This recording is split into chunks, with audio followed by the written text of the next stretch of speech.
IB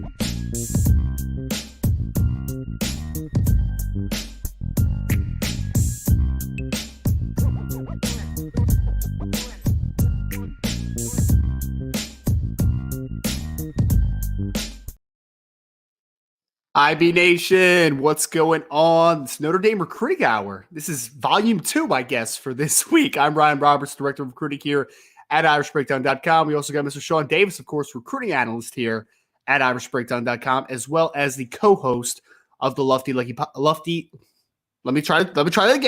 podcast. You can go check that out on the CFB Nation feed for whatever podcast platform that you frequent.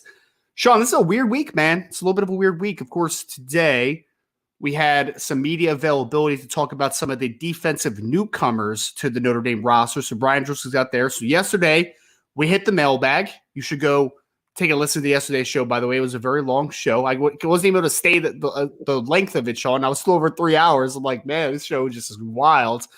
But we get an opportunity to do another Notre Dame recruiting hour, which will be a lot of fun topics. We're going to talk about the cornerback position in 2024. We're going to talk about the safety position in 2024. Obviously, the cornerback position already has 2 commits in the class in Leonard Moore out of the state of Texas, as well as Carson Hobbs out of the state of Ohio. If you heard us on our first recruiting hour this week on Monday, we also had an interview with Carson Hobbs that we played during that show. So not over, though, for Notre Dame recruiting at the cornerback position, and definitely not over for the safety position. But, Sean, it's been a while, man, since we've had 2 shows in 1 week. I can't remember the last time that's happened, man, but it's busy times, man. Recruiting never stops, even during dead periods, it seems. We're talking all Notre Dame offensive coordinator decisions that are still to be made. It's going to be a wild offseason, man, but I'm excited for it. And the offers keep rolling on a daily basis. You know, we tap in on the film of these guys when we post them on the board. And some guys, we immediately say, oh, man, yeah, I see what's up with this young man. And then others, you know, we have conversations about in the text thread. So it's even though it's a dead period, it's far from dead in the recruiting world. Far from dead. It is. No. Yeah, I think that's the way to perfectly put it, Sean. It never dies here in the recruiting. Never. The recruiting of today's world, man. It's wild. I mean, guys are getting offered while we're in a dead period, right? And the offers keep rolling out. I mean, I had a couple offer pieces that have come up just today of conversations that I've had with recent recruits. So keep an eye out on IrishBreakdown.com as we kind of keep rolling through that. But again, this show is going to be dedicated to the cornerback board in 2024, the safety board in 2024. We're going to be breaking down some of the key targets and kind of updating you with any of the latest and, you know, just kind of our opinions on the football players. And we're also going to show you all some film of some of these players. So it's not going to be as film-centric in the sense that we're not going to sit here and break down every rep of player X, but we'll be playing the film in the background if you are on YouTube, so you'll be able to see the player that we're talking about in depthly, right? So we'll be able to work through this, Sean, and also mailbag at the end. There's already, Sean, before we start the show, we already had 10 mailbag questions, man. It is wild, this chat, and I absolutely love it. Also love the community at boards.irishbreakdown.com. Go sign up there. But any mailbag questions, feel free to throw them in throughout the show. We'll hit it in the second section of this podcast. And that is the part of the podcast where you all drive the conversation. What do you want to talk about? What questions you want to answer? What topics do you want to hit? That is your part of the podcast that we love to hit, and we hit every single day because, honestly, it's fun just to talk ball, right? So mailbag questions. If you put an MB in front of the mailbag question, it would be very much appreciated because it helps me. I don't know if people know this, but I got a little bit of ADHD, man. So sometimes I can't pay super attention at times. And you'll see my eyes wandering a little bit. So hit that MB. I'll always know that the mailbag question's coming up. So, Sean, I want to start us out with the cornerback group, which is an interesting conversation for Notre Dame as we stand. As of now, and I already hit on this a little bit, Notre Dame has 2 commits for a cornerback in the 2024 class. They have Carson Hobbs out of Archbishop Moeller in the state of Ohio. They also have Leonard Moore out of Round Rock High School in Texas. Both very long, athletic corners, kind of the brand that Mike Mickens really likes. And it's going to be interesting, Sean, because most people would be like, all right, well, you have 2 corners. You're done, right? Notre Dame is not done at cornerback, and that's why we're going to talk about the rest of the board here. So if they ended with just 2 cornerbacks in this class, Notre Dame would be a happy staff. They would be, right? You don't need to push it to 3 if you don't like a player that is out there, right? But Notre Dame does like several players that are still out there at cornerback that they are going to continue to push for. So the hope is that they can get to 3. Will they be upset if they just land the 2 that they have? Absolutely not. They're both incredibly talented football players, but there is a potential need for the 3rd corner in the class, Sean. I think that speaks to the era that we're in right now, man, with the passing game, what it is, with the need for great defensive backs, with defensive backs being able to play both outside and at nickel. I feel like a 3-man cornerback class is what would Notre Dame was looking at the possibility in the last cycle, depending on what the fit looked like. But now that you're looking here, Notre Dame looks like their 3 cornerbacks is the need in this class. You know what's interesting about the situation they sit in, because we look at the 2 guys that they got last year.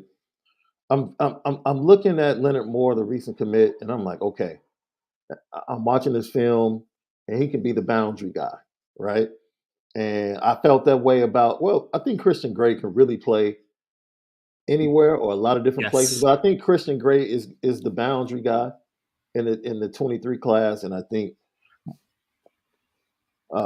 Micah Bell would definitely be the field guy. And he has to play the field with his size, right? Yeah, and I think it's the same thing because I think Carson Hobbs is very much a field guy at this point in comparison to Leonard Moore, who will be the boundary guy. But the way football is now, it's almost like when you go out and recruit at that position, you have to get you a boundary guy, you have to get you a field guy, and then you have to get you a guy that's interchangeable that can play in the slot. Like you have to foresee that. Like we need a guy that can play in the slot, do this and do that. And it's very interesting the way Mike Mickens goes out and gets in on these guys early, right? And when he gets in on them early, I talked to him maybe, I want to say it was like the second week of January when he's out on the road. And, jokingly, I'm like, dude, what are you looking for? And he said, I'm looking for everything. I'm looking for everything. And there's a hunger in his recruitment that obviously he loves to watch film. Obviously, he knows what he's looking for. And secondly, he's not stuck. And once again, he's not stuck on, don't get me wrong, he loves the same guys that everybody else in the nation loves. Like the top 10 cornerbacks. Jalen Walkway, the kid out of Pennsylvania that I forget his name at this point. Amelia Agard. Yeah, everybody, man, no-brainers. Yeah. But he will go and find dudes, right? Yep. Find a Benjamin Morrison. Go and find, I think Carson Hobbs is a dude, right? In multiple ways. I think he's a great personality for the recruiting class. I think he's going to be a personality and confident player for Notre Dame when he gets here. Like, there's an art, and you know this from talent evaluation, what you do with the NFL draft. There's an art to it, right? Because you say we all have biases when we're looking at film. Yep. We all have preconceived biases. And when you go into that, to be able to take a step back from your bias and objectively look at what you want, what you need, and when it pops, you can recognize it. That's something that Notre Dame has been able to benefit from the recruiting of Mike Mickens. So I'm interested in seeing where they go. Yeah. Because we already know pretty much what the 2 guys that are in the fold in 24 are, or what they expect them to be. Now we're interested, and we'll get into this a little bit, where they're going to go with the next one if they do add. Are they just going to go to a utility type guy, or are they going to go get another dog, right? And one in particular that we know they're interested in still is without question a flat out dog.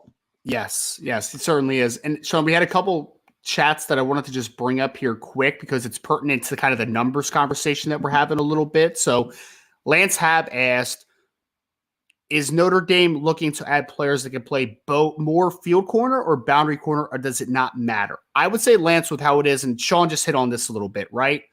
I think that personally, I think Leonard Moore could play. I think he's a boundary corner most likely, but I do think that he could play a little bit of both, right? So he has a little bit of versatility to him. Carson Hobbs is going to be an interesting guy because he's got the length, and if he takes his speed up a notch, which I think he already has this offseason, he could be a guy that could play a little bit of both spots as well. So ultimately, and this isn't as much intel, it's just kind of my pulse with the guys that are on the board, evaluating them. I think they're just looking for a really good football player at this point, right? They're going to take their shot at a couple elite players that we'll talk about, but there's a couple other corners on the board too that are highly talented that we'll talk about that could also have some outside inside versatility. So I think it's just about getting a really good football player, man. I don't think it matters as much about finding an extra boundary corner, finding an extra field corner. I think it's about finding a good football player that can maybe do a little bit of a couple different things, right? So great question, Lance, to kind of get us kicked off. And then Brandon, before you go into that, I'm very interested. What advantage do you think Mike Mickens has, knowing? Look, his guy just walked on stage last night at NFL Honors as the Defensive Player of the Year, ranked number 2,000 in high school. That's Mike Mickens right there. So Mike Mickens is just like the defensive backs that he goes out and looks at. That he's confident. He's very confident in his ability to develop. Right. How much of an advantage is that for him? It's huge. When he starts going out and looking at these guys on film. It's massive, Sean, especially, I mean, during the Carson Hobbs interview, he mentioned the whole Sauce Gardner thing, right? He's like, Mike Mickens found Sauce, and he was like a 2-star recruit by a lot of people, maybe a 3-star by a couple. Absolutely. He saw that talent, and he developed him to a top 5 NFL draft pick and a defensive player of the year. Like, that speaks for itself, right? We talked about Benjamin Morrison during that interview as well. You found a guy that wasn't ranked in the top 300 by any recruiting service, and he was a freshman All-American and led your team with 6 interceptions. He also took Cam Hart as a former wide receiver and has turned him into an NFL player at cornerback, a future NFL player. So, I mean, yeah, that development speaks for itself at the end of the day, right? And I think he said literally, I think Carson Hobbs literally said, like, word for word, like, why would you not want to play for Mike Mickens? Like, look what he does with dudes, right? And that matters, man. That matters. Yep. And I think that's a great way to start the cornerback conversation, because Brandon Plesner also asked, Ryan, a 3-cornerback and 3-man safety class, or 3 cornerbacks and 2 safeties, or 2 and 2 with one hybrid who can play both, like Moore potentially? He's talking about, of course, Leonard Moore maybe playing some safety as well. Brandon, I think so. From our understanding, they want 3 true corners. They want 3 guys that can play on an island or move around a little bit. I think that they would be good with 2 safeties if they were the right 2 safeties. But I think that if there's a 3-man class of like guys that you can't just say no to, I think that they would potentially push it to 3. But I would say a 2-man safety class is more than likely right now, but that could get pushed to 3, right? So I think it's 3 corners, 2 safeties initially, but that could always change. So great question to get us started here, though. And Sean, let's, be could by again. Notre Dame has 2 corners in this class already. So what does that allow you to do? And 2 corners that they really like, by the way. They really like both Carson Hobbs and Leonard Moore. So what does that give them the ability to do with their 3rd corner? It gives them the opportunity to shoot for the big dogs. Yeah. Let's go get the big dogs. So we're going to talk about 2 guys in particular, and then a couple more that are on the board that present that opportunity for Notre Dame to really shoot for the stars, really take their shot, whatever cliche you want to throw in there. Yeah. And I'm going to play some film as we talk about a couple of these guys. But I really think, Sean, the conversation starts with Caleb Beasley, who is, again, committed to the University of Tennessee. And a cornerback, of course, out of the state of Tennessee. But it's no ifs, ands, or buts about it. Caleb Beasley has always really liked Notre Dame. And at the end of the day, Tennessee had a lot of momentum this season, man. They put together a tremendous year. They did a great job developing talent on the offensive side of the ball specifically. And I think Caleb fell in love with the proposition, right?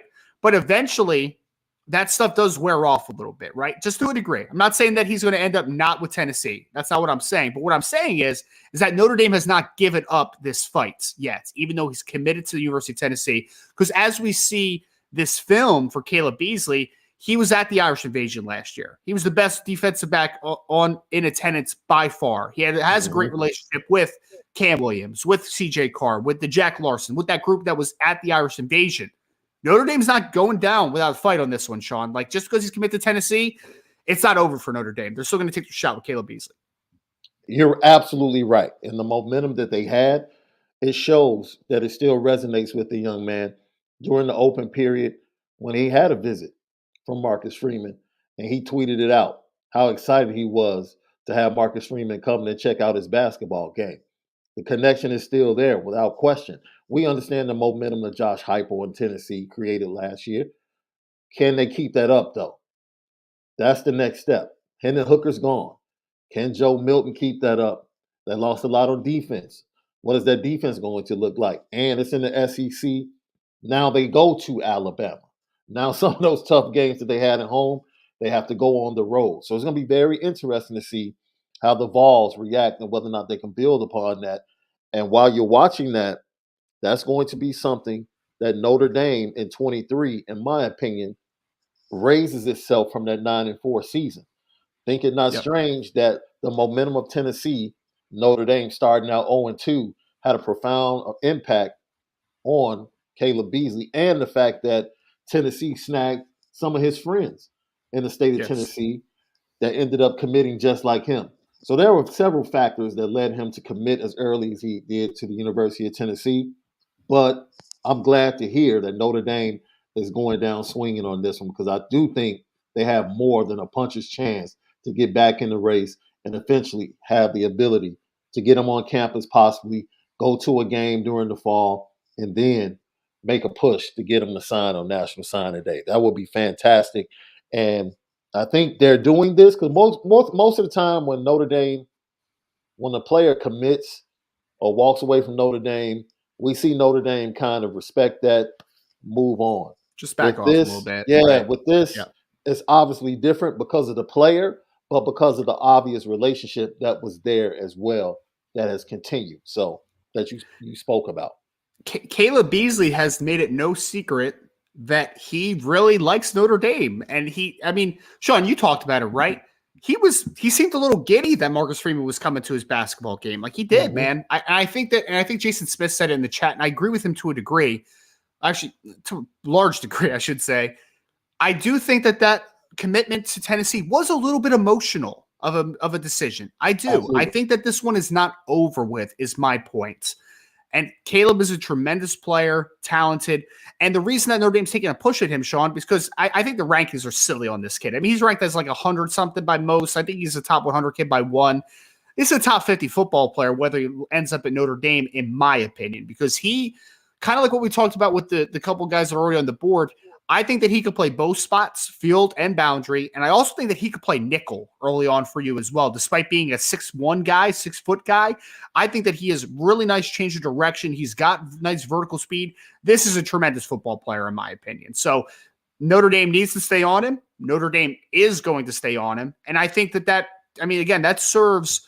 I don't think it takes long for you to watch his highlight tape and say, like, this guy's a dude, man. And at the end of the day, the thing that we laud the Notre Dame staff for is that they are relentless as recruiters. And they're going to remain relentless with this young man because he is that talented of a football player. So I think that he's a tremendous fit potentially if they're able to get back in with him, for sure. Because, again, I think that when you look at the length that they have in this class, all three of these corners, if they were able to land a Caleb Beasley or flip a Caleb Beasley, I think that they all would fit very well together, which is, I think, the biggest part about this conversation for me is that they would all fit tremendously. Yeah. And I think it puts tremendous pressure, in my opinion, when you stack classes like this at the cornerback position. It puts tremendous pressure on defensive coordinators to be able to recognize where is this guy at. Like, people have to recognize where Benjamin Morrison is lining up this year. That has to be in a quarterback's mind. Like, okay, where's 20? Which benefits the other guys. It's almost the same thing on the defensive line, right? You're trying to set up one-on-ones for your best pass rushers. And in this situation, you're trying to give opportunities to the other defensive backs to be able to make plays where you place this particular defender. And if you continue to stack Micah Bell, Christian Gray, Caleb Beasley, along with Carson Hobbs and Leonard Moore, now you're pressuring the offensive coordinators to try and figure out, what exactly do I do? Like, where can I go? How can I attack this defense. It's going to be very interesting because I think that's one of the things that's going to raise the level of Notre Dame's defense to be a true title contending defense is the ability to defend man to man. Like you Yes, have to across the have the board. ability across the board in the college football playoff to defend man to man, especially in big moments, Yeah. in big games. And I also think that one prototype we're seeing Mike Mickens go after, and there's been a couple guys that don't quite fit this category because obviously Micah Bell's not the tallest or longest corner of all time. Jaden Mickey wasn't either. But for the most part, Mike Mickens has really valued length at that position. And I think Yes. that length, not only do you talk about the man coverage ability, Sean, there to play it across the board, I also wouldn't be surprised if eventually Carson Hobbs is a safety. If Leonard Moore is eventually a safety. That's what the recipe was at Cincinnati, was let's get these long corner types, Mm-hmm. and if they fit in at nickel, Arquan Bush, or they fit in at safety, Brian Cook, they'll make them fit ultimately. So I think that that's the body type you need. That's the body type they're looking at, and I think that that's what you're seeing Notre Dame really prioritize, which is why the other big name that's on the board that Notre Dame is taking a long look at is Aaron Scott, who is a cornerback out of Springfield, Ohio. He's in Buckeye territory. Yeah. And Sean, the reason I want to start with Caleb Beasley is because out of Caleb Beasley and Aaron Scott, which are both somewhat unlikely at the moment, because we talked about Caleb Beasley, right? He's already committed to an SEC school. It's not like he's an uncommitted player out there and he's just he's still trying to find his home, right? Like he technically has a home right now. Aaron Scott is, I'll put it like this. He's in a environment and an area that is heavy Buckeyes, right? Like that's a Buckeye area. Yeah. So I ultimately think that it's less likely that you're able to get an Aaron Scott out of Ohio for Notre Dame, but Notre Dame is making their push for him, man. They are. And I've talked a little to Aaron in the past, and he speaks very highly of Mike Mickens. He does. Again, is that going to be enough to push him towards Notre Dame instead of going to an Ohio State brand, right? Because Ohio State does want Aaron Scott. We'll see. But regardless, this is the second big name on the board because this is another kid, length, athleticism. It pops off the film, man. This is a talented, talented football player. You know, initially I thought this is the type of kid that's going to Ohio State, right? I'm like, he's going to Ohio State. And then I say, well, you know, Carson Hobbs was an Ohio kid as well. And I said, okay, maybe going after Aaron Scott won't be a problem. Then I started to watch his film and I said, oh, I see why you want to fight for this kid. You know, he, in my opinion, I would probably rank, I don't know, for me, he's right below Caleb Beasley. He's right below Caleb Beasley. And that's not including the other guys that, you know, we talked about. We talked about Emilio Gar, but I'm talking about the guys we're talking about today. Yep. I think this young man has a really high ceiling, and I think he can get better. But I love this film. Absolutely love this film. And he plays on the offensive side of the football as well, plays wide receiver. I know Christian Gray got a little opportunity against him, I believe, in the first game of the year this year. Game of the year, yeah. Yeah. And I think that those ball skills really show up. And someone said it perfectly in the chat. They said Aaron Scott plays so fast, it's like everybody else is in slow motion. I mean, that's honestly how it looks. And the one thing is that I think that Caleb Beasley for me is a little more college ready. Like I think that he comes in year one, he's ready to go. Yeah. I would say Aaron Scott is more developmental, and not developmental in a bad way, like that he's going to be a year 3 player. It's just that he's 165 pounds right now, you know, like he develop physically and get stronger, but the tools are silly, man. I mean, he can run with anyone. He's long as anything. The tools are there, man. Like no doubt about it. The confidence that you have knowing, like you saw on a couple of the crossing routes, like, you know, you run crossers to get away from man-to-man coverage. He's able to quickly close. Yeah. But he's doing the same thing that we saw Benjamin Morrison do in the Clemson game, right? Get underneath and trail. And his makeup speed is absolutely ridiculous. And he has confidence in that speed. So his ceiling for me is extremely high, extremely high. If you connect that with the development of Mike Mickens, and you might have a monster on your hands in Aaron Scott. Yep. So it's going to be worth a long look. And I really like the fact that he also plays a lot of zone on top of playing man-to-man. So he's a pretty scheme versatile player, which is nice, Sean. And so he's got to keep a close eye on if you're Notre Dame. A couple people said, in the chat that, Brendan Vernon chose Ohio State. You mentioned Carson Hobbs. Him being an Ohio kid is not why I believe that he's a lean towards Ohio State, right? Brendan Vernon, and I got a lot of great insight from the Vernon side of things of why he ultimately did not pick Ohio State. Just wasn't a great fit, right? So that one wasn't a great fit. Carson Hobbs, Sean, he said that he just wanted to leave Ohio. Like, he doesn't want to be in Ohio. Cool. Right. Some guys are like that. Aaron Scott, I'm not sure is necessarily like, I need to leave Ohio. Like, that's where I need to go. I think that he does really like Ohio State. That's kind of why I say, like, you need to really battle to pull him away. But regardless, again, this is another elite level talent that's on the board. And I think we ended the conversation with Caleb Beasley with fits. Yeah. I think that this kid fits as well, because I could say for me that Leonard Moore or Carson Hobbs might be a safety down the line. But I think Aaron Scott is definitely a corner. Like, he's staying on the outside. He's playing man-to-man coverage, and it allows you to maybe move other guys if you need to improve the safety depth, in my opinion. Now, interesting in that, what you just talked about, it really is a tandem, because we could talk about safety recruiting, and a lot of people might say, man, safety recruiting is a big question for me. That's fine. But you just pointed out some things with the versatility of the guys that they're adding and they're stacking guys. You're giving yourself the opportunity to not only impact your defensive backfield at the cornerback position, but later on down the line also at the safety position. So I totally agree. I would grab 3 cornerbacks every year. I just would. I would just grab 3 every year. And if I got greedy and knew I could get a 4th that was an elite player, I wouldn't shy away from getting a 4th. I just think that position is vitally at least one of the top 3 or 4 important positions in college football right now.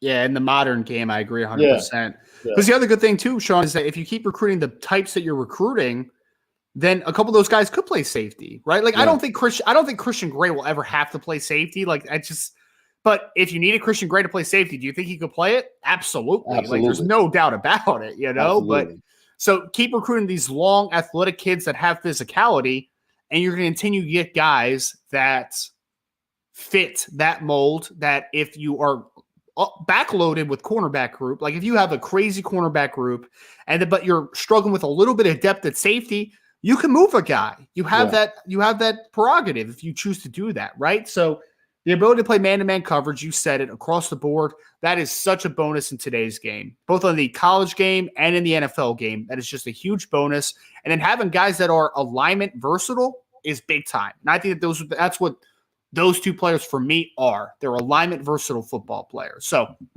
that's where we are. That's kind of the 2 big guys on the board. There are a couple other guys on the board, though, that Notre Dame does really like that we want to hit on, Sean. I'm going to pull up film on one as we're kind of introing him. But one guy is Jeremiah Newcomb, who is a cornerback out of the state of Arizona, who was pretty recently offered about a month ago by Notre Dame. He's a little bit of a different case study compared to he's a little bit different to the Aaron Scott's, Caleb Beasley types, right? Yeah. The long guys that could play boundary. Jeremiah Newcomb's more in the 5'11", 175 range. Me and Brian were talking about him before, Sean, and I'm curious if you agree with this, but he's more of, when Jimmy Lake was having his success at cornerbacks at Washington, he reminds me of one of those guys, man. He's like a Kyler Gordon, and what's the kid that's playing with the Chiefs now that was drafted by them in the first round? His name always escapes me, but he's a good football player. Man. It'll come to me in a second. I mean, he's playing in the Super Bowl. I should definitely know his name, but he's a good football player. But I think about those types, man. Jalen Watson. Jalen Watson is the other rookie. He's the Washington State kid, yeah. Right. Oh, man. I'll look it up, man. We have Google now, so we can figure this out pretty quickly. But, I mean, you think about the Kyler Gordons of the world. You think about the Byron Murphys of the world. You think about that brand. Guys that maybe aren't the most – Trent McDuffie, just someone said in the chat, you guys are awesome. Thank you, Nathan and Colin. Appreciate you very much. So, to Trent McDuffie style, guys that are incredibly tall, aren't incredibly long, but they're so cat quick. They're so explosive. And he's a player that I believe, I'm going to get Phil up here in a second, could play Fields corner and could play nickel. That's what I see in a guy like a Jeremiah Newcomb. Really impressive short area quickness. I agree totally. Watching this film, he gives you that type of vibe. And I don't like saying this about kids, man. I just really don't. He's not a developmental is the word I guess I would use. Project. I don't like using the word project. Okay, if you can be offered by Notre Dame, you're not a project, in my opinion. You're a guy that can play pretty good football with good coaching, which I guess some people could consider that. I consider it to be developmental. The state of Arizona, they go back to mine it one more time, right? They Benjamin Morrison, and they go right back again with Newcomb.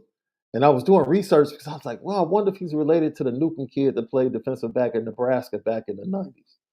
And I think there is some type of connection to some people that I talked to, but I want to do some more digging on that. Like you said, when you bring up his film, I think people are going to see, like, he's very athletic, bringing special teams value to you, and plays a lot of off coverage. When you watch film, you watch Carson Hobbs, you watch Aaron Scott, you're going to see them play a lot of man-to-man. You're going to see Caleb Beasley play a lot of man-to-man.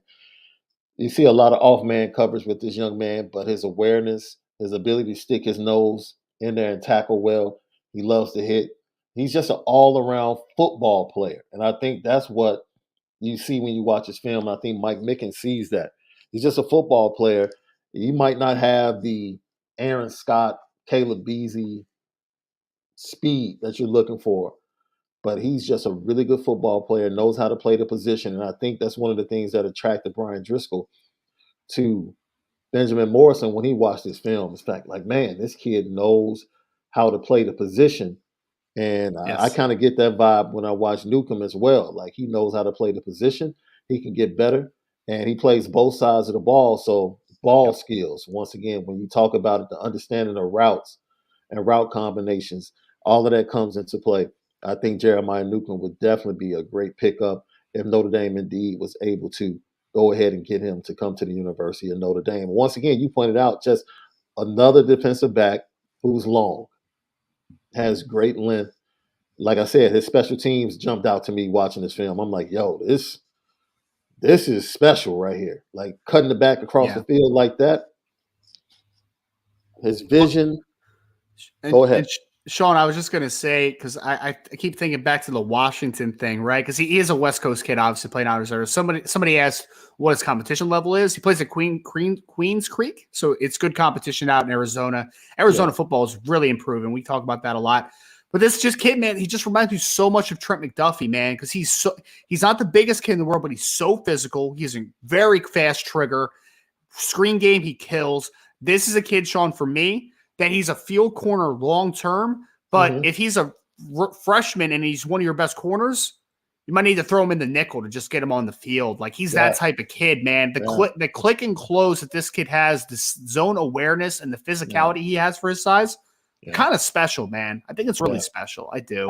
I think just going to the pro ranks, you talked about Kyler Gordon, who's in that Jimmy Lake lineage. He came to the Bears and he struggled.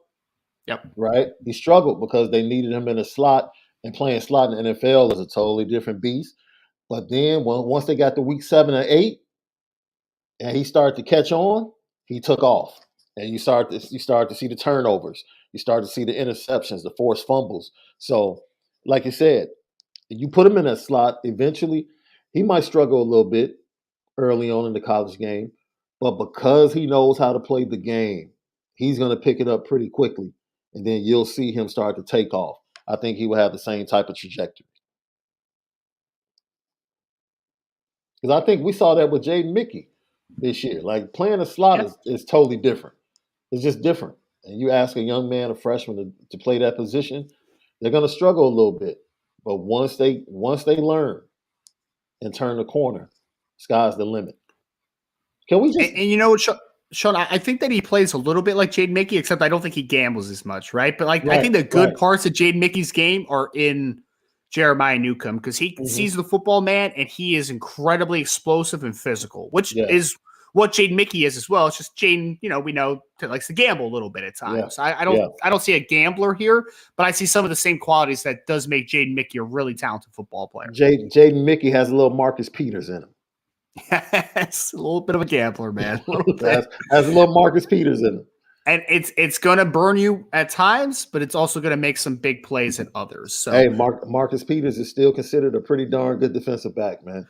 he is, man. I mean, I'm a Rams fan, so Marcus Peters was on the team for a couple of seasons, man. Again, there's times where it drives you absolutely insane, Mm-hmm. but then he gets 6 or 7 interceptions in a season, and you're like, but he made a lot of play. It's like the Trevon Diggs thing right now, too, Yeah, right? It's like Trevon Diggs gets offered a ton. I mean, gets beat a ton for the Dallas Cowboys, but then he'll have 11 interceptions last year, yeah, and it's kind of the risk versus reward, I guess, of having that type of player. But that's Jeremiah Newcomb. Again, I also think that Sean, we talked about it a little bit, but I think Notre Dame continuing to recruit Arizona is a big thing too, right? Like yeah, I think that yeah. they need to start having a bigger impact in the state of Arizona. They haven't really had a ton of success in that area, and I think that Arizona is getting better by the year, more talented crop of high schoolers coming out. And I mean, because even this past cycle, like they had Elijah Page committed. Obviously, he Yeah, flipped to USC, but I mean, guys like Deuce Robinson came out of Arizona this year, right? Who are yeah, fantastic football players. So you need to recruit Arizona. You need to make an impact in that state when it matters.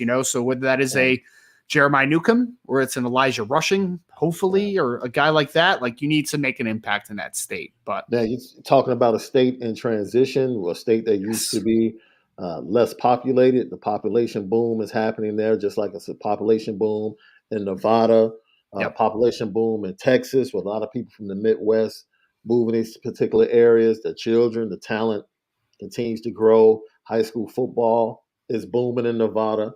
You're yep. starting to see schools outside of Bishop Gorman produce top talent there. Public schools now are producing top talent. The same thing when you go to a state like Arizona. So absolutely, you have to tap into states like Nevada, Arizona, and Texas right now recruiting because there's a lot of talent to be there to Yep. get out of those particular areas. No doubt. And especially because Arizona State just got obviously Kenny Dillingham, right? Who I think is Hmm. going to do a good job there. But, both Arizona schools are trying to rebuild themselves right now. Yeah, Arizona with yeah, Jed Fish, Kenny Dillingham now in Arizona State. If you're able to go down to Arizona occasionally and pluck one of the better players out of there and not let all of them go to USC or somebody yeah. like that, that could be big time for Notre Dame as well. So, Sean, the last guy I want to talk about on the cornerback board, there's going to be the guys that we think that are probably going to be offered at some point and added, and the board will constantly change, right? But Yeah. the other guy that we know that Notre Dame likes a ton is John Mitchell, who is a cornerback out of the state of Florida, listed 6 foot, 160 pounds. Hmm. Another very talented kid, and I'm going to pull up the film for you all to kind of take a look and get some eyes on for the first time. This kid, and I think Brandon Pleasant just put it in the chat, which is a great note that Alabama just offered this kid, right, Sean? So, Of of course they did. course they Of did. course. He's at the top of the screen, more in the mold of the first two guys, more than Jeremiah Newcomb. He's a little bit longer of a player. But the things I love about John Mitchell, Sean, is that I think this kid can really run, and he has some ball skills, man. He has a couple plays on here where he has kind of adjust his body in the air, and you're like, oh man, that looked like a wide receiver out there, like that didn't look like a quarterback. So another talented. I mean, you see that speed off the edge there to block the Yeah. kick. This is a really, really talented athlete out of the state of Florida, John Mitchell. Florida kid, right? So you Oh, look have at to that length, believe. Sean. Sorry to I cut you off, know. but look at that length, man. It's I wild. know. Go ahead. Florida kid, so that's synonymous with speed. Yep. Absolutely. And Notre Dame and Florida have had a tumultuous relationship in recruiting, to say the least. But Yes. this young man is well worth it. He's well worth it. Like you said, very talented kid, two-way kid, very athletic, special teams impact. Once again, that seems to be a common thread with most of the guys that Mike Mickens goes after. Look at that. It's wild, man. Kid's very, very talented. So, again, I think he could also play a little bit inside if the need is there, but he's a kid similar to Aaron Scott, needs to fill out and needs to get stronger. I mean, he's 160 pounds soaking wet right now, but the kid can run and the kid is long and the kid has ball skills. And whenever you have those three combinations, I'm going to be interested in you. That works. Yes. I think I can deal with it at the position. Yeah, to get you in the room and get you ready to play. It's just interesting that, when you look at defensive back, cornerback situations, I think Notre Dame was not deterred at all. And this is a question Brian and I had this conversation. Mm-hmm. I think Notre Dame learned their lesson in 2023 to pick up on certain signs with certain kids. But then I think they were not deterred at all. Because I think a lot of people, the way things went late, thought that Notre Dame would just kind of back off. Like, you know what? No, they've doubled down. I'm like, yeah, you're darn right. You're darn right we're going after Caleb Beasley. We don't care, Tennessee. You're darn right. We're going down swinging. You're darn right we're going after Aaron Scott. We don't care that he might be an Ohio State lean. Because those kids are Notre Dame fits, man. They fit. Yes. Yeah. And so that's encouraging, is that the staff was not at all discouraged by certain things that happened. And, I think whether it's Justin Scott, Caleb Beasley, Aaron Scott, you keep going on down the line, what Notre Dame was doing in the 24 class and the way this thing could pan out, you think we were happy and throwing up dancing gifs all spring and summer this year? You just wait until this summer. Just wait. Yeah, man, it's still very exciting, obviously, on the recruiting side of things. But that's the cornerback group for Notre Dame. Again, 2 commits in the class already. You should keep your eyes on them shooting for the big guys like Caleb Beasley, Aaron Scott. You should keep an eye on Jeremiah Newcomb. You should keep an eye on John Mitchell. I'm sure there's going to be other cornerbacks that we'll talk about in the future that Mike Mickens, because Mike Mickens is a grinder, right? So he's constantly evaluating players that fit Notre Dame. So I'm sure we'll talk about it. And I think cornerback recruiting is obviously in great hands, Sean. Safety recruiting is a little bit of a different vibe, just slightly right now, right? Because we had in the 2022 cycle, Notre Dame was not able to sign a single safety. 2023, they're able to sign 3 because they ended up getting a Don Schuler that's unfortunately has to miss spring ball recovering from a shoulder injury. They got Ben Minich, who was also an early enrollee to Notre Dame. And they got Brandon Hillman, who's kind of a do-it-all player that might end up being a rover eventually, but he's playing safety to begin his Notre Dame career. So you got a 3-safety class. It's a good safety class still. It's a very good safety class in my opinion. But you had a 5-star in Peyton Bowen that was committed to Notre Dame, and then you lost him at the end, obviously, right? So the question mark is not as much can Chris O'Leary get good football players, because I think he has gotten good football players, and he's done a good job coaching, in my opinion, for the talent that he's had. The question is, can Chris O'Leary get elite football players? That's the question mark, right? So let's work through some of the names, Sean, because Notre Dame does have a big safety group that they're looking at, and there's a lot of really talented kids on the board here, right? So, and there's a bunch of players that we're to go through that we would say are right near the top of the list for Notre Dame. I still think that they are keeping a pretty wide range of some really talented football players that we'll talk about a little bit, right? And so let's get into it. The first name, Sean, everyone, not everyone will want to start with, but we're going to start with is Bronte Johnson. That's an in-state player, obviously out of Northside High School in Fort Wayne, Indiana. Very aware of Notre Dame. Notre Dame was not late to offer Bronte Johnson, but I think there were some things that they needed to kind of get reassured on that side, right? Just making sure that the fit makes sense from all vantage points.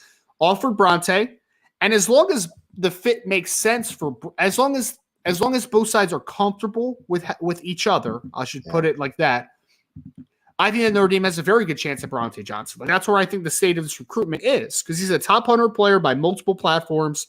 Some schools are recruiting him, and you'll see him on this highlight tape at wide receiver a ton. Some schools do like him at wide receiver. Notre Dame is recruiting him as a safety. And Sean, I think that so for me, and I'm curious on your opinion on Bronte, because Bronte is a crazy athlete, man. 6'3", length, fast, explosive. I can tell, though, by his wide receiver highlights, and I've seen it kind of in person and on videos, he's not a really natural hands catcher, which is why I think Notre Dame doesn't love him at wide receiver. He kind of uses his body a lot because I just don't think he's a confident catcher of the football. But this kid's explosive, man, and he's long, and he's the type of athlete that Notre Dame needs to add to the safety room because he has elite level traits, in my opinion. Oh, absolutely. Once again, talking about a kid has a relationship with Notre Dame. If I'm not mistaken, he was at the Irish invasion as well. He has a good relationship. This is one of the relationships that Cam Williams had before Notre Dame. Like Cam Williams talks about that, their relationship going back and forth, being in the same region, 7-on-7. Like, yeah, like, man, that's my guy. We talked, and this was before Notre Dame, before he committed. So I think he's comfortable with Notre Dame, and I'm glad they had to go through that vetting process to make sure everything fit.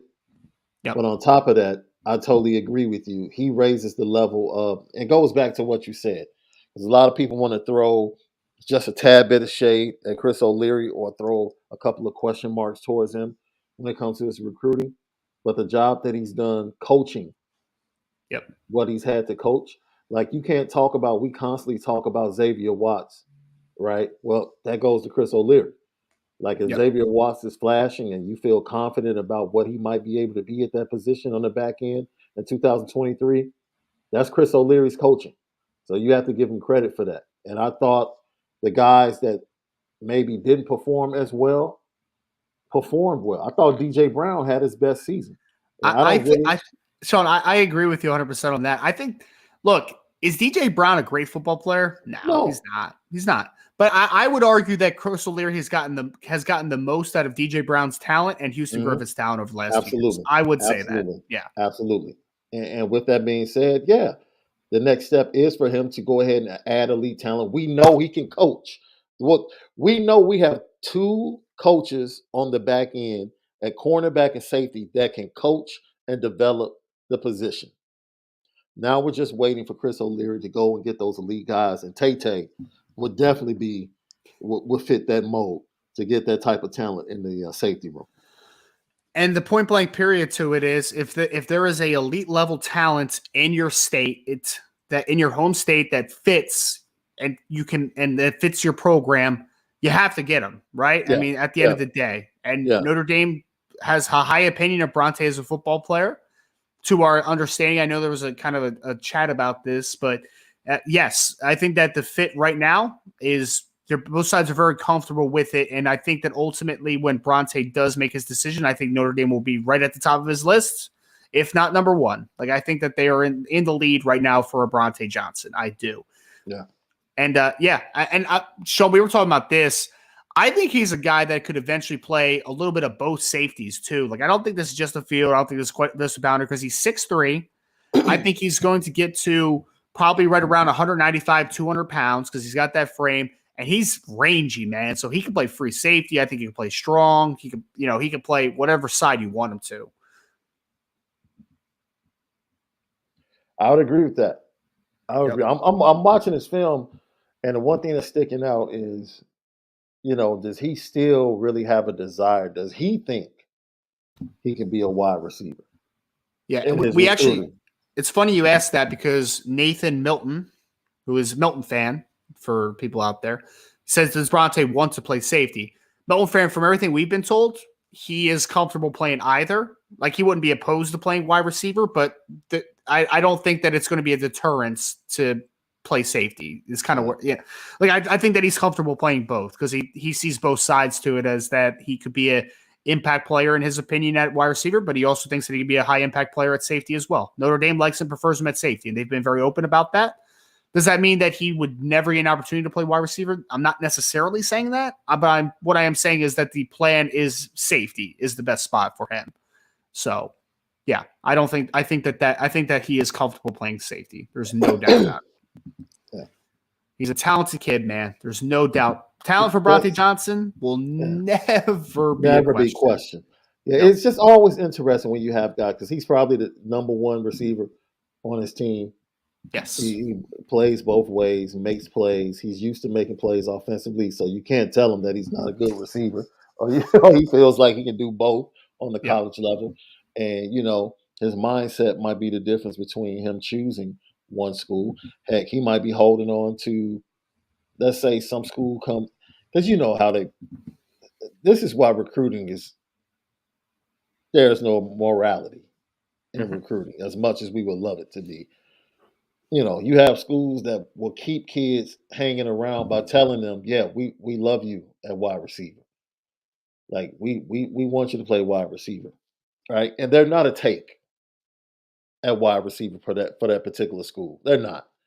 Like if they don't get their guys, then maybe they revisit that. But they keep telling them, like, "Well, yeah, we love you at wide receiver, right?"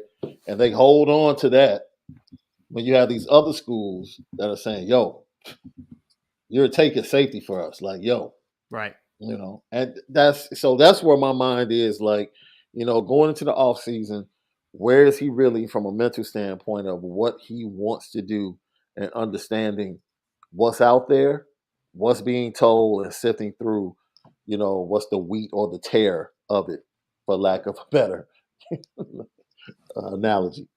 So are you saying, Sean, that sometimes programs aren't honest with recruits? Is that what you're saying? I'm just saying, maybe people didn't know. I just thought I would enlighten everybody today to Ugh. say yes. Yes, they That- that- keep young men in a holding pattern by not being totally honest about and what they think about them. that's the one thing I really like about.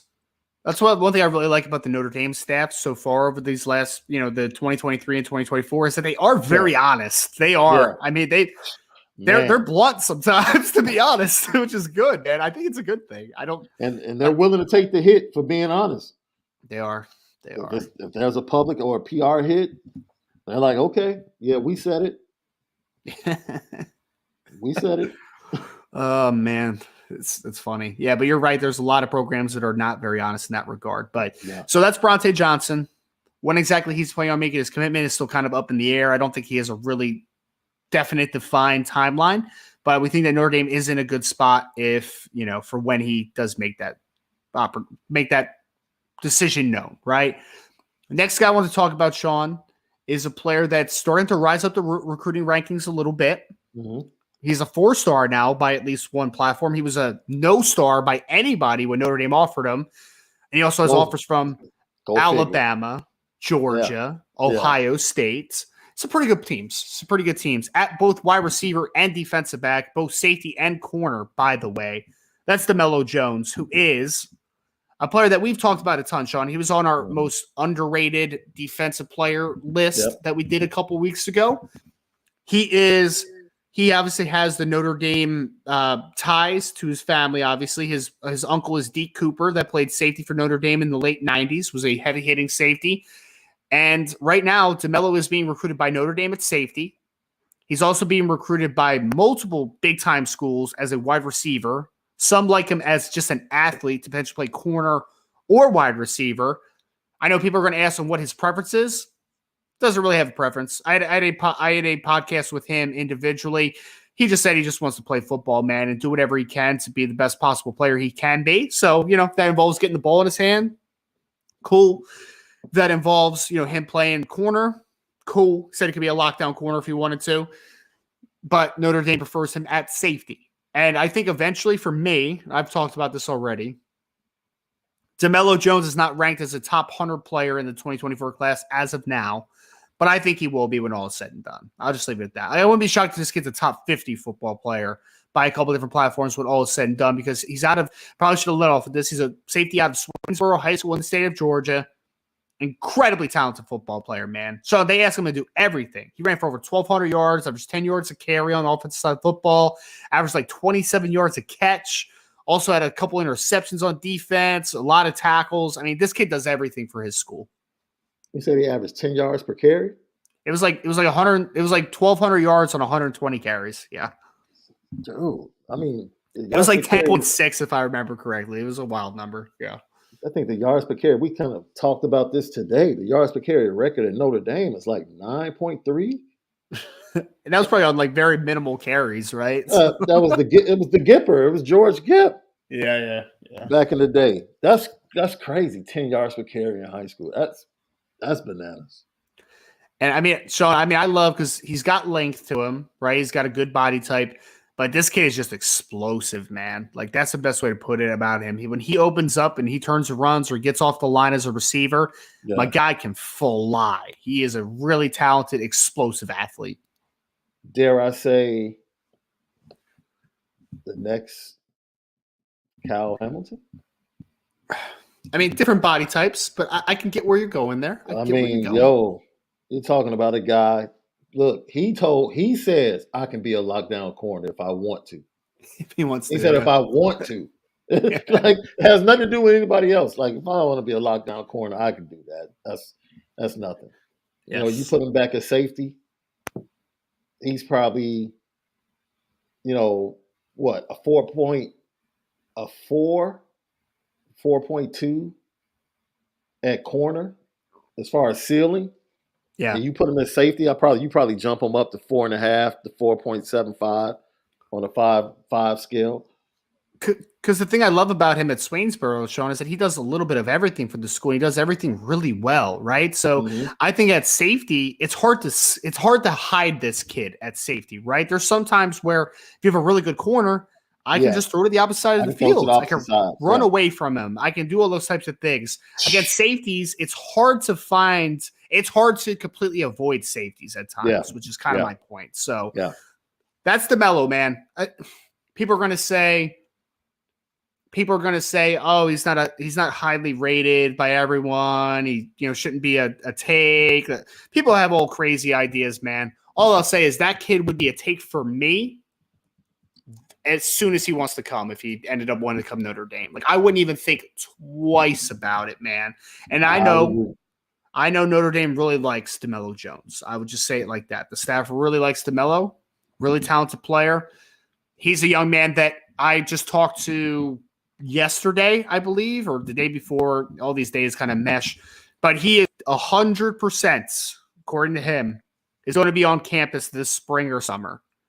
He's still working out an official date, but you should expect DeMello Jones to make it to South Bend.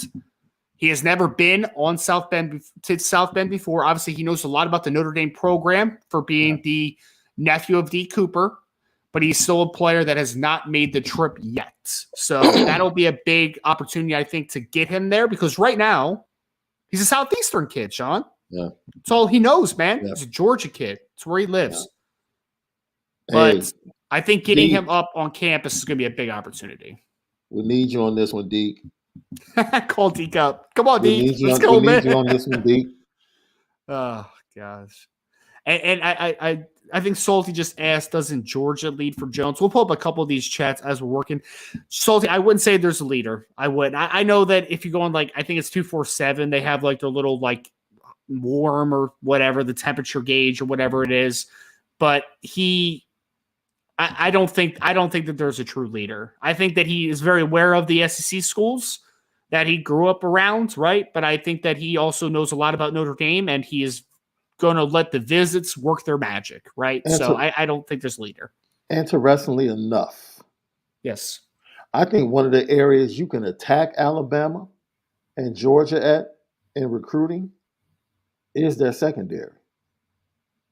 Because I don't think their secondaries have been really that good. I think the front seven of Georgia has been really good and has protected the secondary at Georgia and Alabama in a sense. But the thing they still do is Ringo's going in the first round this year. Yep, most likely. McKinstry's probably going in the first round next year, even though Kool-Aid I need to see more from him. Yep. But he's probably going to go first round just because it's Bama. So I think in recruiting, you can kind of attack them or go at them and say, yo, look what Benjamin Morrison is doing. Look what we did with 14. We put him in the first round. Like, now's the time where it's like, okay, we had somebody in the first round last year. We're probably going to have one first round in another year or so. Cam Hart is going to be drafted next year. You can kind of like go at Bama in Georgia in that particular area. So I don't know if that's you can't particularly do that on the D line, maybe quite yet, but in the secondary defensively, I think you can kind of line up and go a little bit toe for toe. Right You know what now, else I think is a slight advantage for Notre Dame in this conversation too, Sean, is that when you look at Notre Dame's offer list, for instance, there's 4 safeties for Georgia, just from the state of Georgia on Notre Dame's offer list. Yeah. 4 different safeties. Yeah. Not counting DeMello Jones, obviously, who's on that list, but you have Mike Matthews, who prefers to play wide receiver, but I'm still going to count him for this conversation. KJ Bolden, who's a really talented player, 5-star by a couple different services, and Noah Dixon is also from the state of Georgia. So the fact that there's such a volume of safeties in the backyard, that tells me personally that, is Georgia and Alabama going to get all these Georgia safeties, for instance, right? Like, there's going to be one guy that probably leaves the Southeast. And that's why I think that Notre Dame does have a shot at DeMello Jones. It could be a couple, right? And this is how you attack that, right? Like, man, do you want to wait?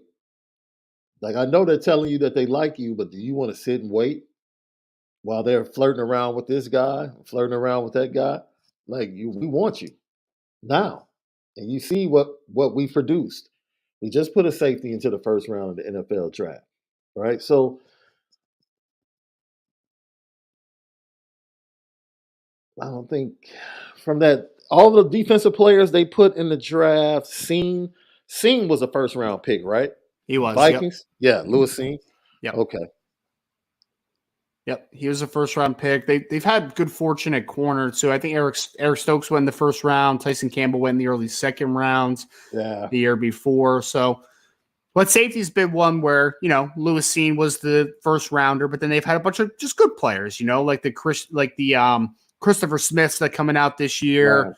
Right. I think Malachi will be first, second round when he comes out. Started as a true freshman. It's possible. Malachi Starks, yeah, he's pretty good, man. It's pretty good player. Yeah.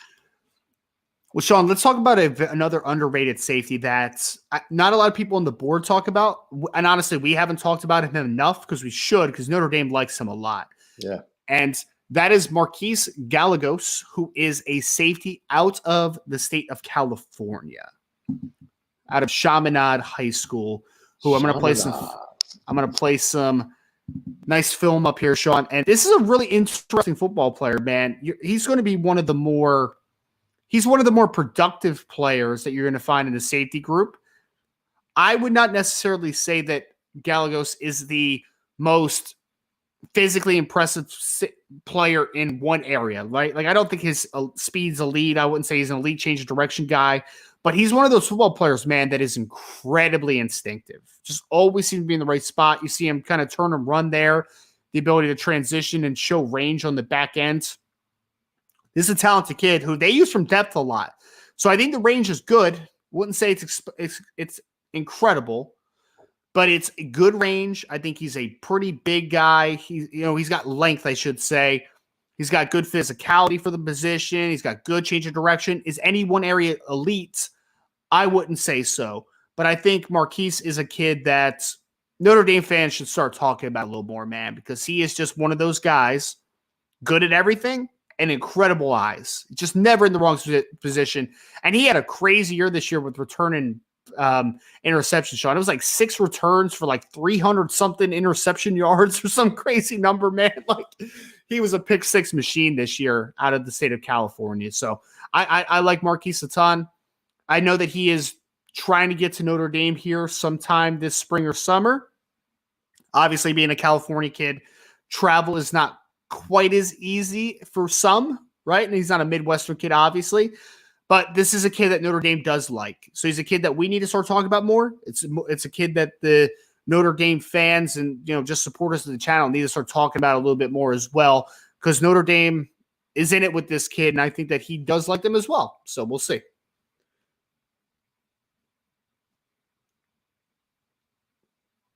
When we talk about attacking other schools and recruiting, you definitely attack the schools out west in California right now, right?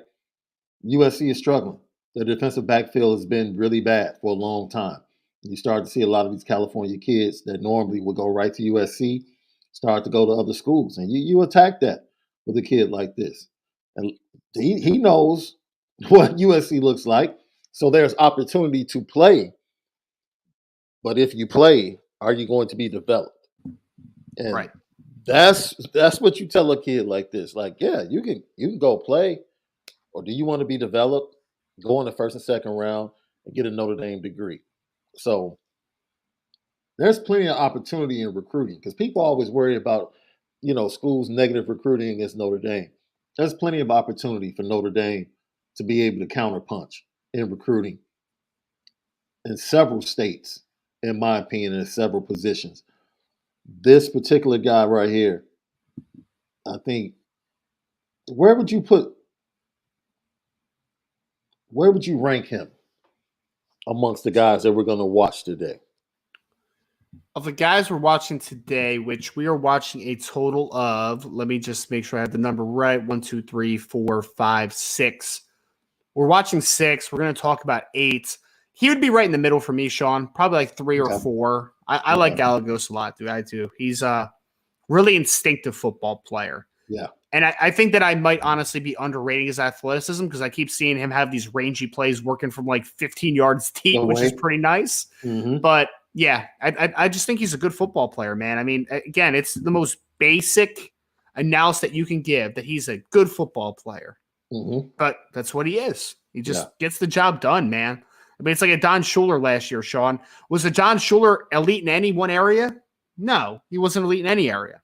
But Don Schuler was just a good football player all the way around, man. Like, he could hit, he could run. He's a good athlete. Like, just one of those kids that gets a little bit underrated just because I just think that he doesn't have a flash to him, right? Like, there's not a play on tape that looks like something Bronte Johnson would do, for instance, right?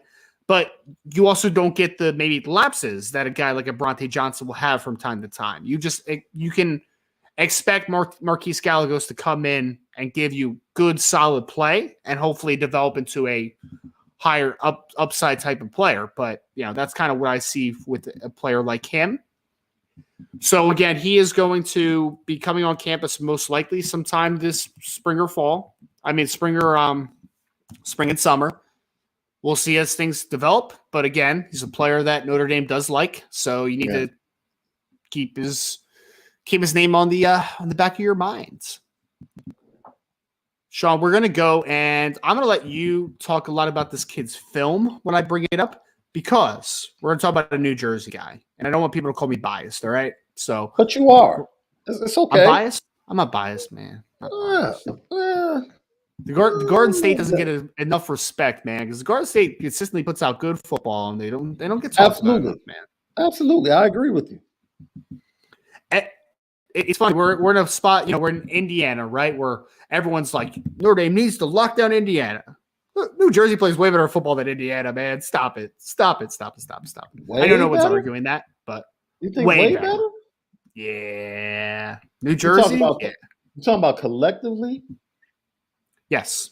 I mean, Jersey has like what? 3 or 4 historical private programs, dude. Bergen and so I mean Paramus and St. Peter's and Don Bosco and man, a lot of good football in New Jersey. But all that to be said is Seton Hall safety, the 2024 class, Jalen McClain, Sean, who is a very interesting football player because Notre Dame was initially targeting a couple different safeties in New Jersey, but it seems like Jalen has kind of separated himself as the guy that they're keeping their closest eye on right now. And I think that we see, for me, I think that he is a really explosive athlete.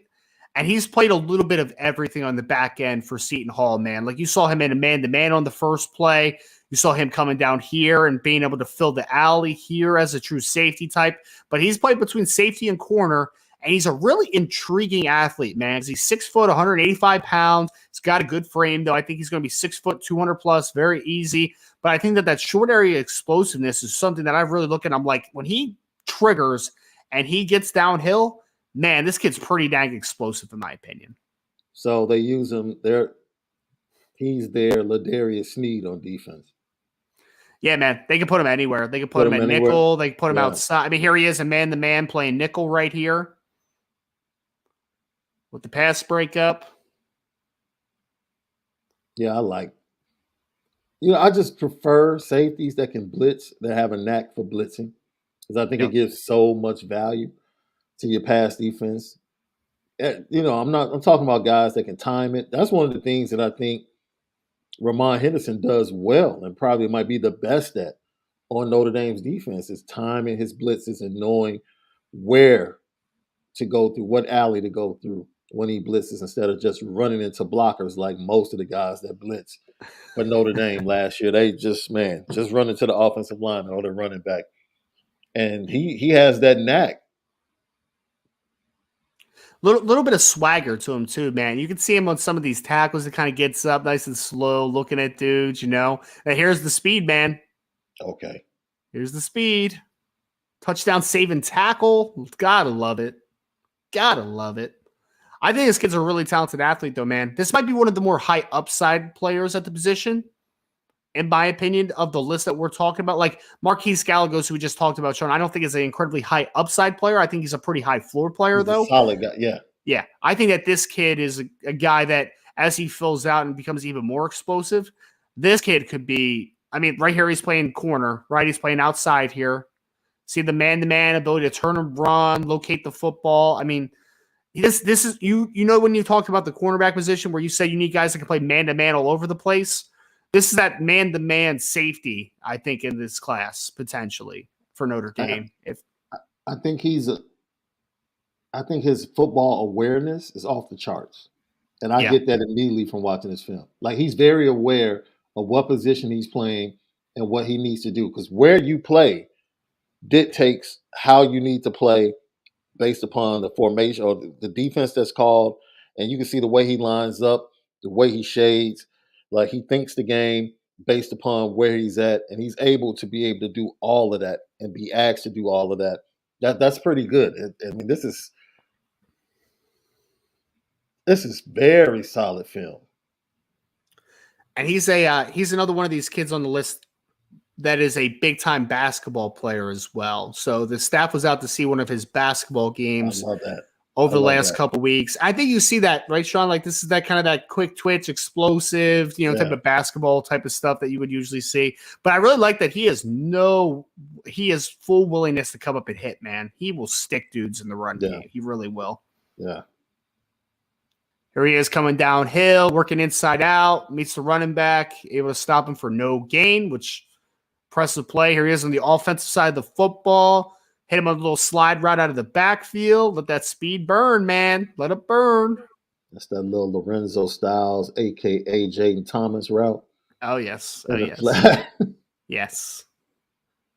Yep. And, here comes the speed, Sean. I'm telling you, man, this kid can run. Like, he can run. Oh, that's easy speed. Yeah. That's easy speed. We've seen about 4 or 5 clips of him tracking dudes down when he is to catch up for like 40 yards away. Like, he can run. Yeah, I like him. I like him a lot as well. This is Jalen McClain for people that are asking. He's out of Seton Hall in New Jersey. He's from New Jersey, guys.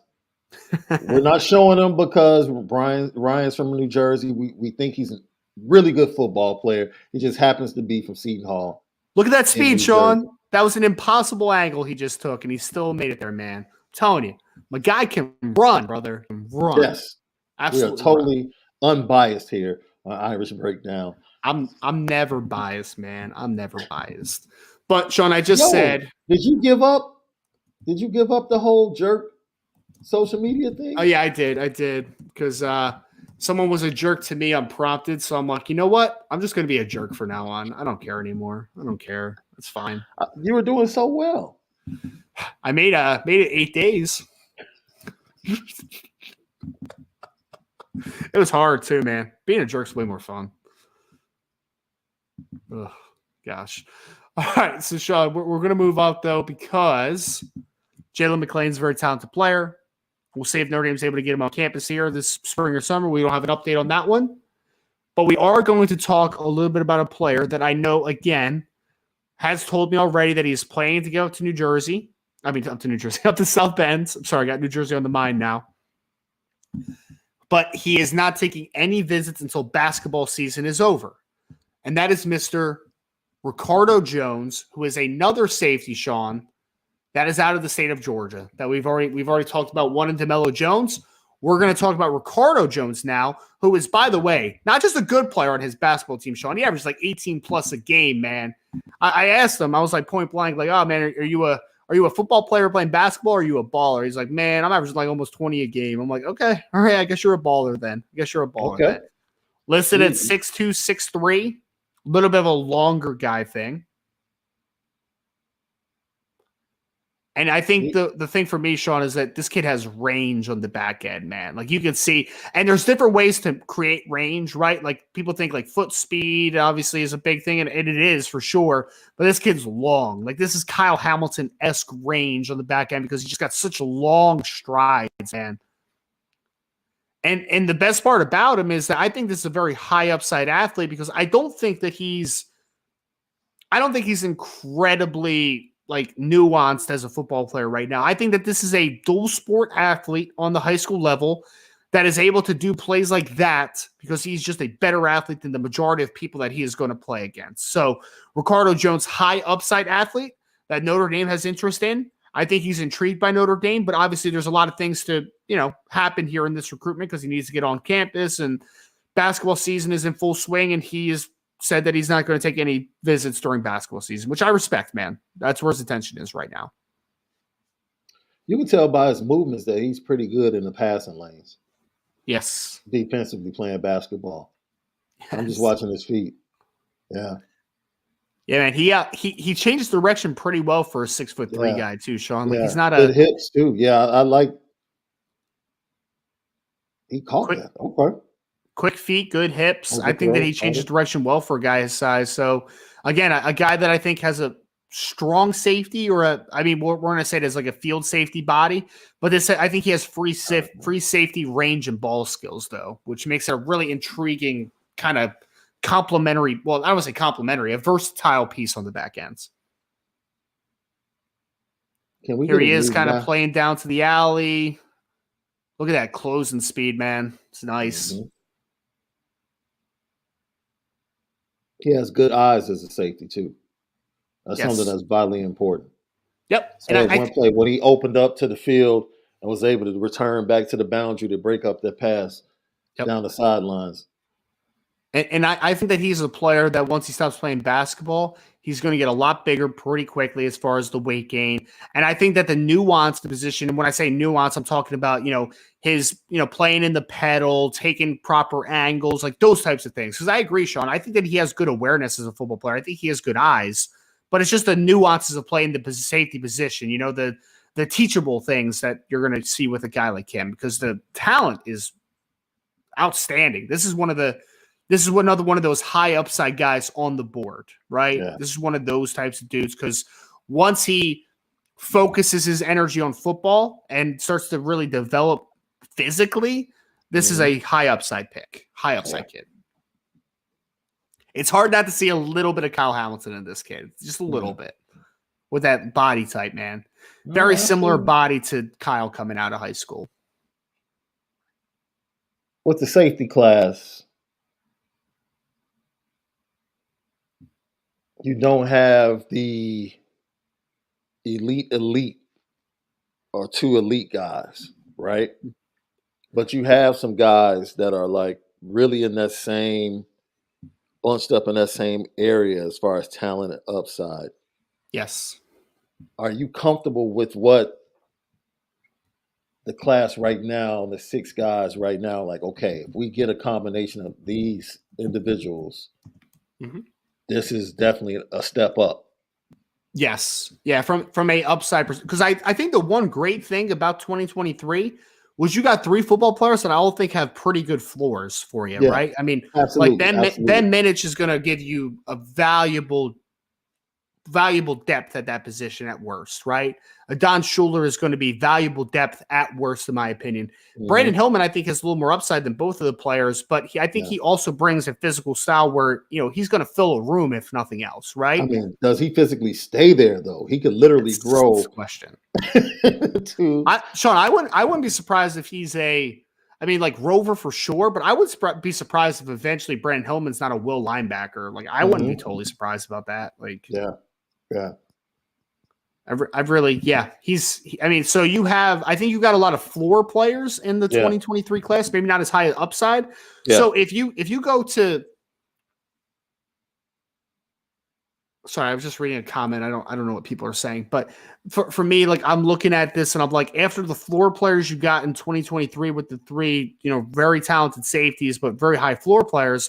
If you go in this class and you get a Ricardo Jones and a DeMello Jones, like, then you're like, oh, okay. Like, that upside is immense, man. Like, you can make that happen. You know what I mean? Yeah. So I'd be very happy with that. And, we'll see what the ultimate timeline is for Ricardo as he starts taking visits after basketball season, but another talented player that's on the board. The last guy I wanted to get to before we hit on a couple guys that are new to the board, so we're not going to break them down as much because we don't know as much of the hierarchy of where they stand at the board right now, but we have a couple nice little updates on them. Right. We're going to talk about DeJuan Lane. That is a safety out of the state of Maryland, Sean. A kid that we also haven't talked about a ton, but Notre Dame was back down to see this kid multiple times before the dead period. So there is interest here, 100%. Another big safety, man. You see it right there, 6'3", 200 pounds. He is long and explosive. So let's take a look at what he can bring to the table here.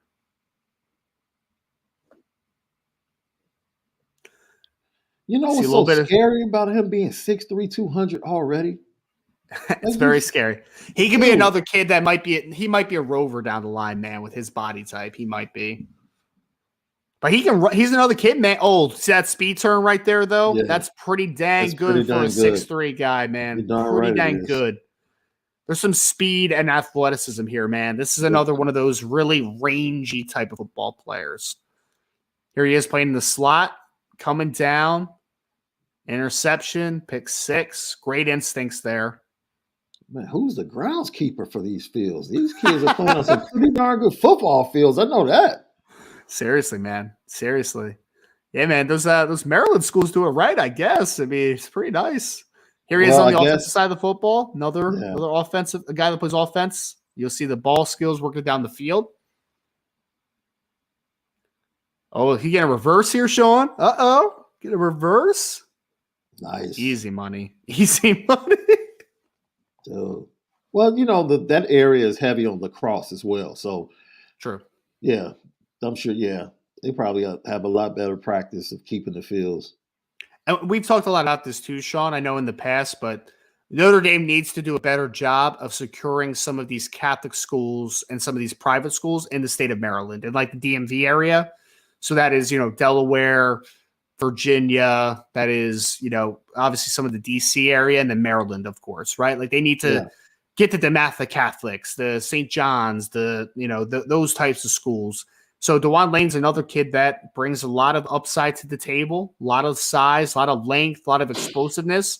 And he's got ball skills, man. You see what he's doing on the offensive side of the football. I mean, this kid's a little bit of a freak of nature talent-wise.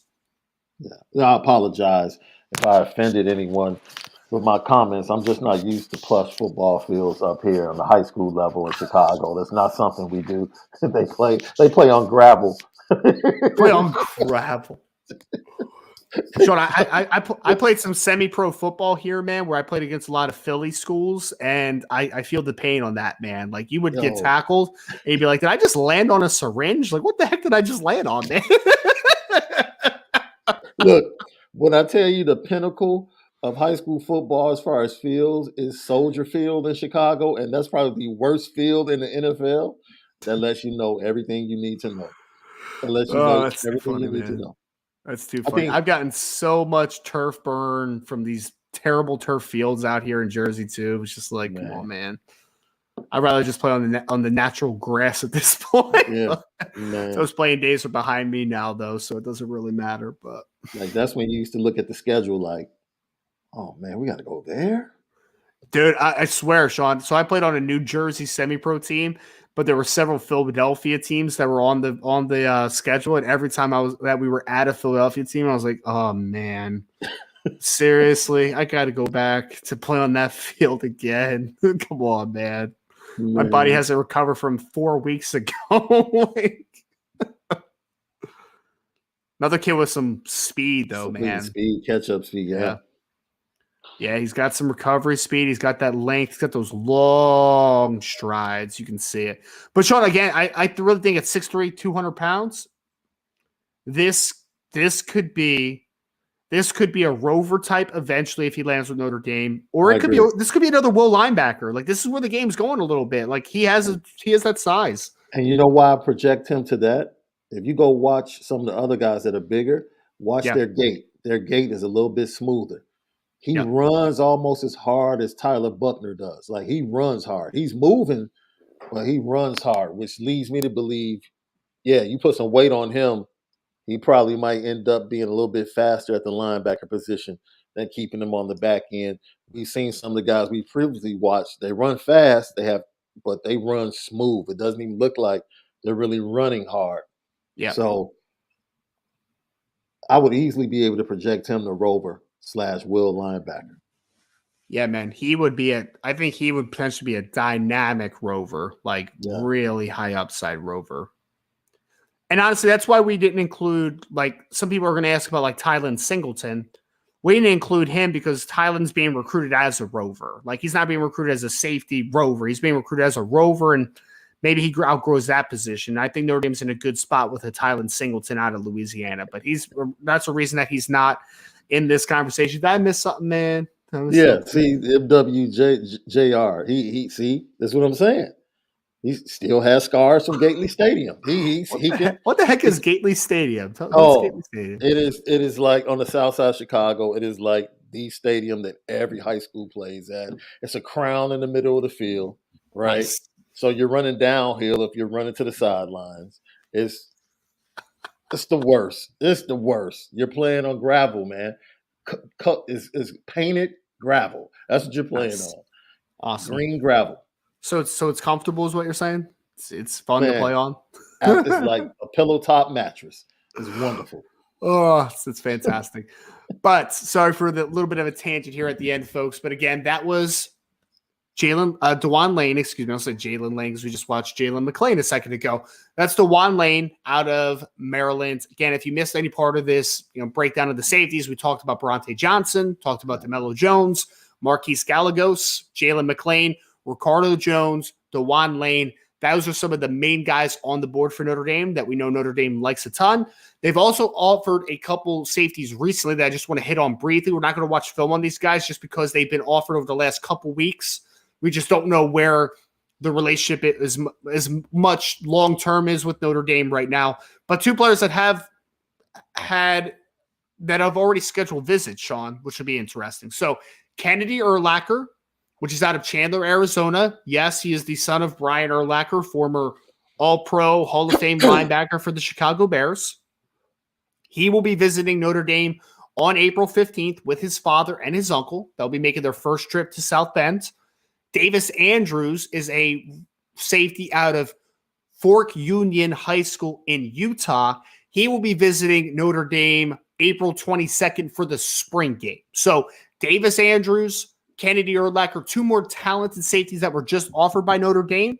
But again, we are looking at where those relationships will be, especially after the visit. That will tell us more about like how serious those both sides of the deal are. But Sean, again, I mean, I really liked, I don't know if you've watched Kennedy Urlacher, man, but his film is watch his film. silly physical. Yeah. He just Watch pops his dudes, film, man. And you know what's crazy?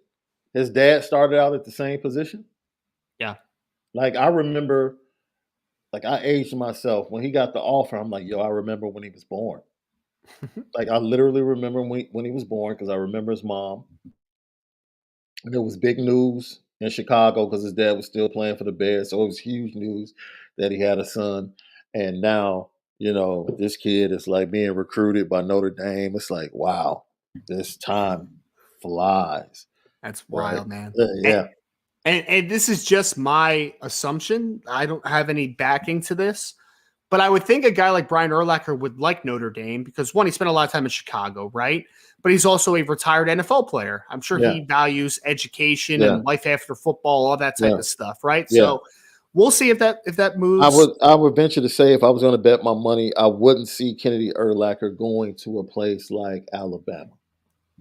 Not with Brian Urlacher as his dad, right? He came from New Mexico. Brian Urlacher, when he came to Chicago, he was always a very low key guy. He's very conservative now. People, if you follow him politically now, he's very conservative, but he's a very much still a small town guy. Like that's who he is Right. at heart. Just he just happened to play in Chicago. So yeah, the South Bend would definitely appeal to the Urlachers. I think so. Again, we'll see how that visit goes on April 15th, but I imagine that the Urlacher family will be pretty happy with what they see as far as especially the 44 for 40 pitch. I think Yeah. it's going to be big time with them. But the mother is key in this. I just want to point that Yes. out. Like Yes. his dad is his dad, but his mom is very key. Yeah. And then we have Davis Andrews, again, safety out of Utah. Yeah. That is going to be visiting for the spring game. Sean, his film's talented, man. Like he's got some skills. 6'2", 190 pounds. He can move a little bit too. I really like that Davis Andrews kid. So look forward to seeing just where Notre Dame makes progress and who they kind of focus on more kind of moving forward. But that's going to do it for the safety talk today. Again, talk corners, talk safeties. That's going to conclude this portion of the podcast, but we're not going anywhere because we're about to hit a mailbag. We already have 30 questions started. We didn't even start the mailbag yet. So we're going to get through as many as we can. Before we move over to the mailbag, though, if you could please just hit the like button on this video, subscribe to the podcast, hit that notification bell because you never know when me and Sean are going to pop up for a second show of the week. Hit the boards at irishbreakdown.com if you want latest intel on everything recruiting, offensive coordinator search, team-related, everything.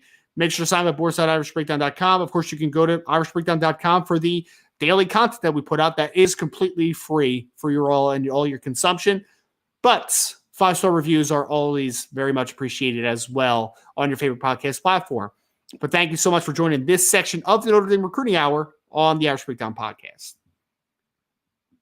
All right, Sean, let's move into some of these questions because we have a lot of them. I think we just got a super chat. So let's get the super chat first.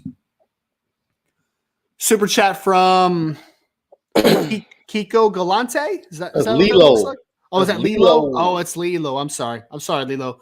Lilo Galante. Thank you for the super chat. It says, you guys think Notre Dame will start building a relationship with Bryce Underwood, 5-star quarterback out of Belleville, Michigan, and 5-star Losi Epinesa, who I know is the younger brother of AJ Epinesa that played in Iowa, defensive lineman out of Illinois. I know he's a very highly rated player in the 2025 class as well, Sean.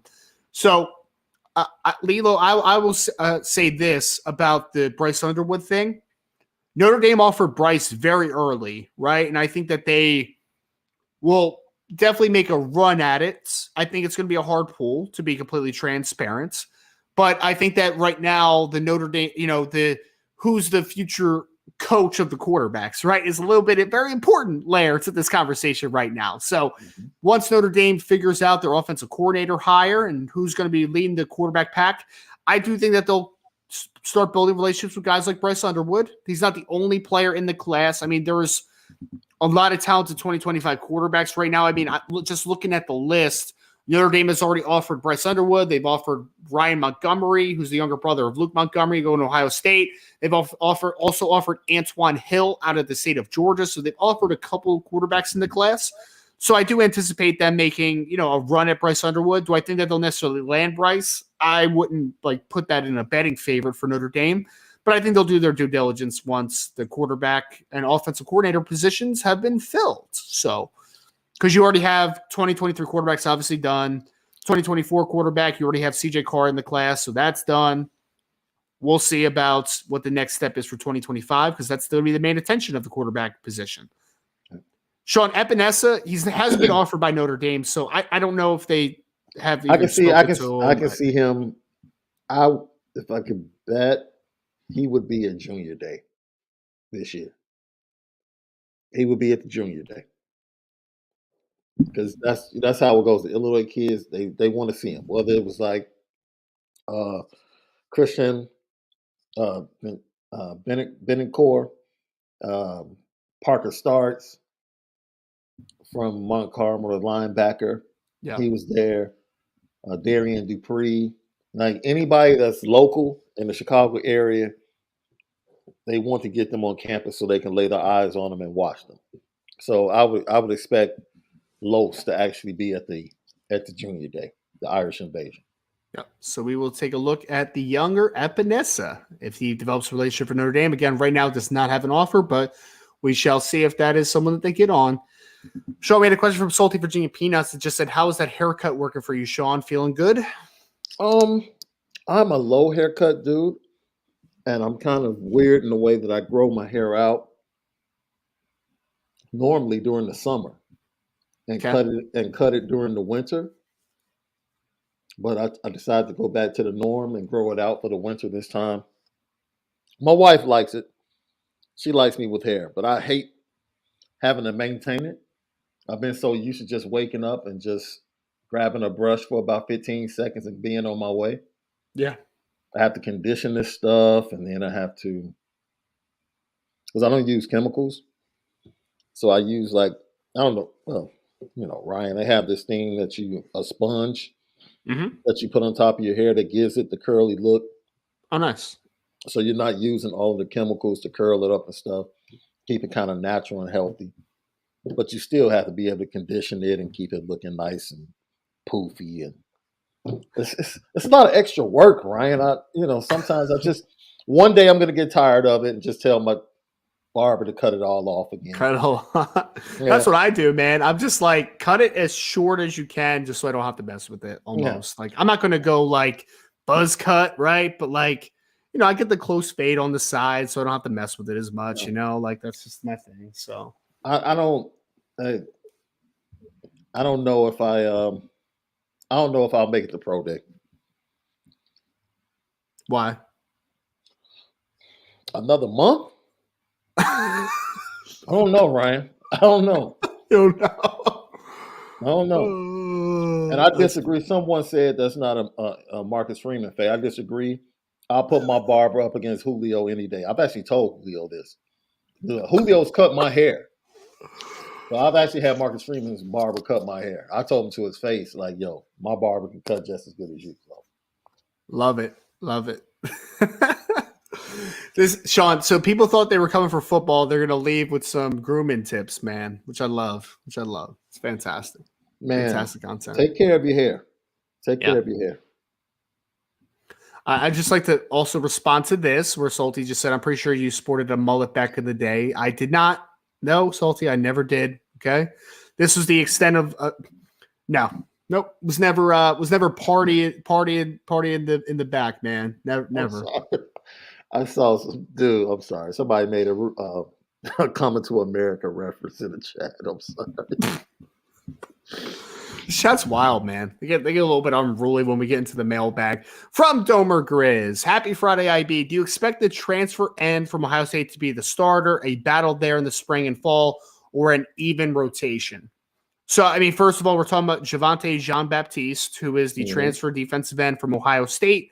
We've talked a lot about this, Domer Grizz. So I think originally the thought was like, it looks like they're bringing in a Viper, but like their thought process is they want Jean-Baptiste to play the big end position, and that's going to allow Riley Mills to move inside more permanently. So I do think that he has a very good chance to be the starter, but I don't think he's just going to be like 100% of the snap. Like nobody does that, right? Mm-hmm. But I do think he's going to get a pretty high volume of snaps at the big end position. And then you're going to have Nana Osafa-Mensah and guys like that kind of rotate. Maybe Alexander Ahrensberger. Like you're going to see more of that, in my opinion, Sean. I agree. Depth. I think that's the way they're going to come at it, right? In waves. Now, they don't have the dominant pass rusher. So they're just going to come at you in waves. Give guys 20 snaps, 30 snaps, and keep them fresh. So everybody's fresh late third quarter, fourth quarter. And just try to come at you with numbers, man, along that defensive line. And if someone comes away with 9, 10 sacks, then hey, it's a great year.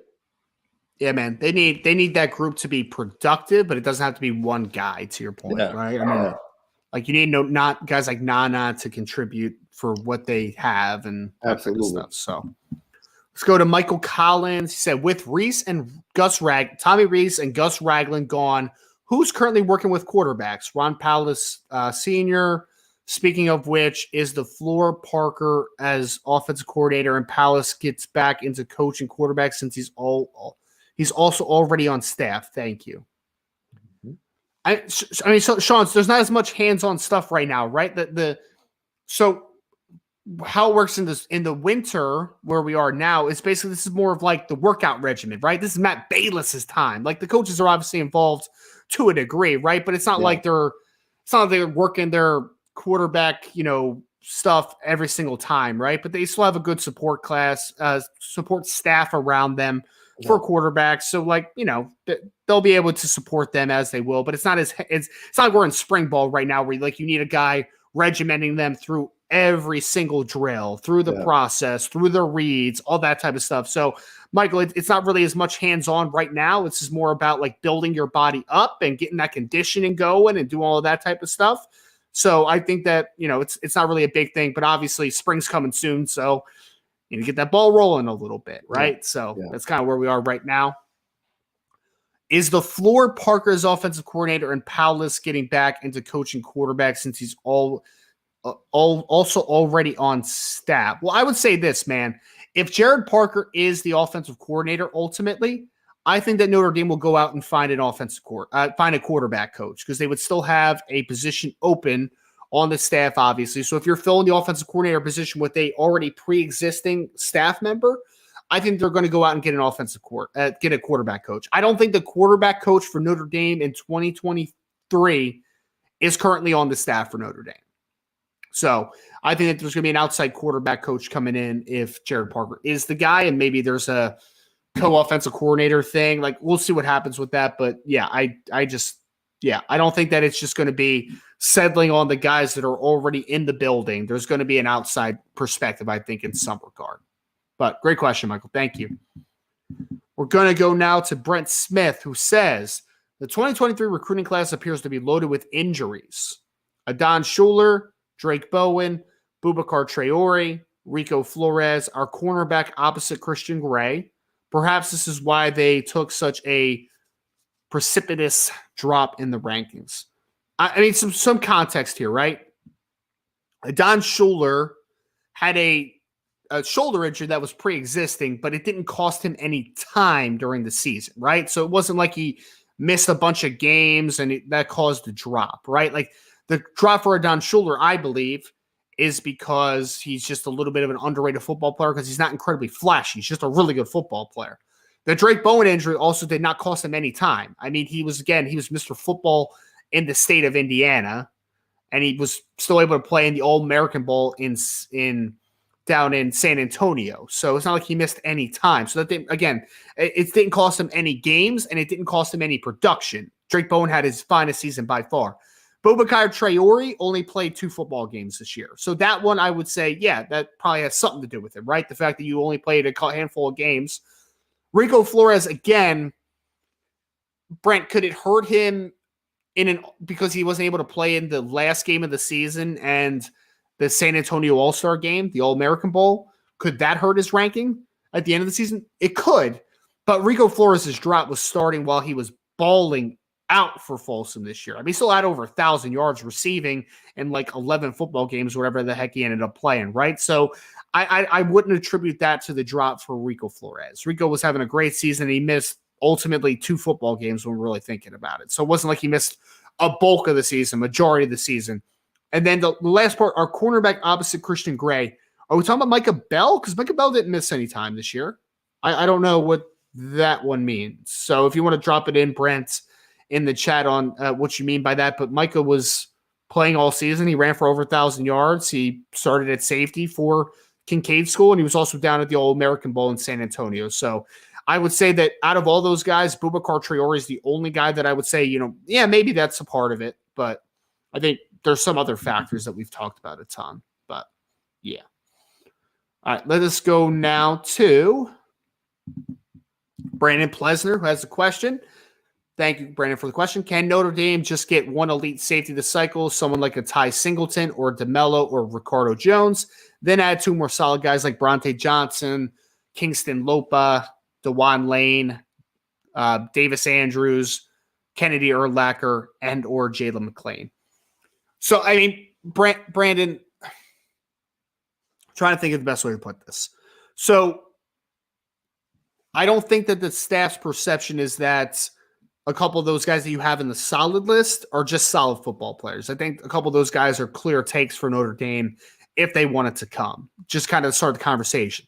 Tylen Singleton, who's out of Louisiana, he's being recruited more in the rover role. So he's more of a second level guy. So he's not really in the safety conversation for the staff. So if they landed with him, he would technically count as a linebacker for Notre Dame, right?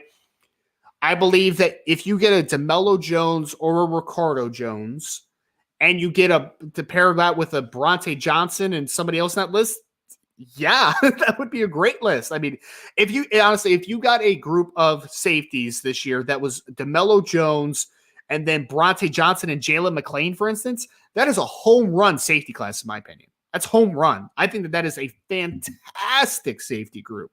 So would that be, that would be one of the better safety groups I think that Notre Dame's gotten in a few times. I mean, a little bit of time, man. I mean, so I think that would be a very ideal situation if that happens. But I just wanted to say again, like, I don't think that the staff views Bronte Johnson as like just a solid player, just to my point, right?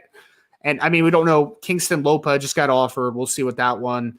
Andrews just got offered, or Lacker just got offered. But again, like they're prioritizing Jalen McClain. They are prioritizing, DeJuan Lane. So I think that they view those guys as a little bit more than just solid football players, right? So it's kind of where we're at on that one. Great question, though, Brandon, as always. Appreciate you. Going to go to FR David Penny, Mailbag. There seems to be a lot of offers out to defensive line players right now. Is this a reflection of where the staff believes they are with players already on the board or just due diligence? So this is obviously talking about guys that have been offered. I'm going to pull up the offer list real quick. So there have been a lot of defensive linemen that have been offered, David, to your points, right? So you talk about guys, and I'm pulling them up right now, all of the names, because there have been a lot of guys. So like Malachi Williams out of Pennsylvania just got offered. Cole Mullins got offered a couple weeks ago out of the state of Georgia.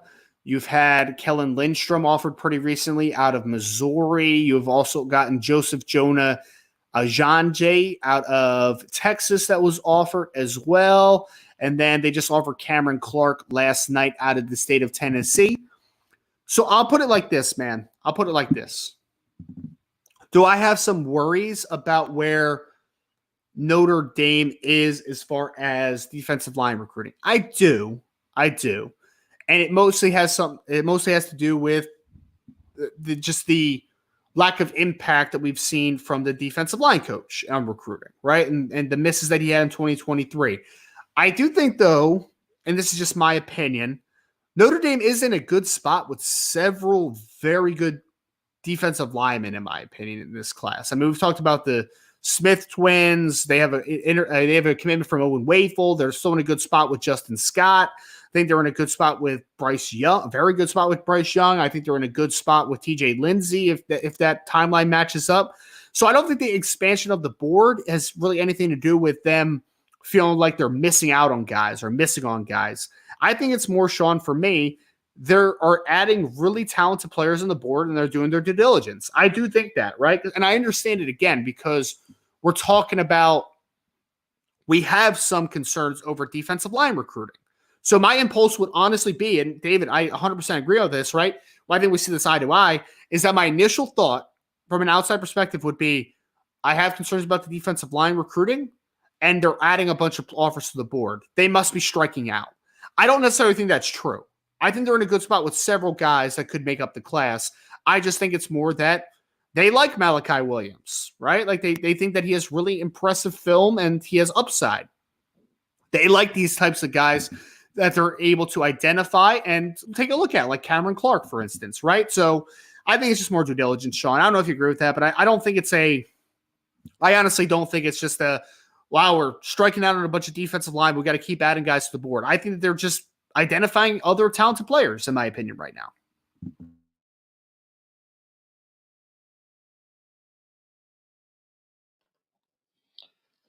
My fault. I hit the wrong button, stopped my camera, and You're good, man.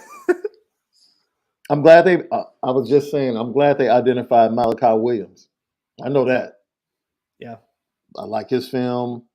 As a 25 kid here in Chicago that I expect to be at the Irish Invasion. He's in the same conference as Justin Scott. Guess who was the player of the year? It was that kid. So they're definitely expanding their board because that kid is on the 25 board. Look, I took a step back and I said, you know what? Let me give opportunity. Because, I talked about it this week just a little bit. First year was pretty awkward, to say the least, at Notre Dame under Marcus Freeman for a lot of different reasons. And in that awkwardness, there were certain things that don't need to be said that I think Coach Washington had to deal with. And in doing so, I thought he handled himself okay. And you see guys like Gabriel Rubio come on, which I have high expectations for Gabriel Rubio next year. I think Jacob Lacey and Howard Cross were playing some really good football. Now, I don't know how much of that I would attribute to Al Washington, since they've been here under Mike Elston. But I thought they were playing really good football, both of them. And then Lacey, decides to transfer, which is an entirely different issue. My point being is that at this point, while most people have kind of formed a concise opinion, I still think there's a lot to be answered when it comes to the defensive line from a recruiting standpoint and from a coaching standpoint.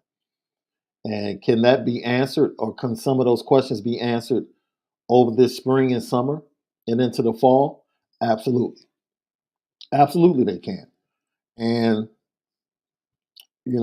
us seeing the board expand is not so much.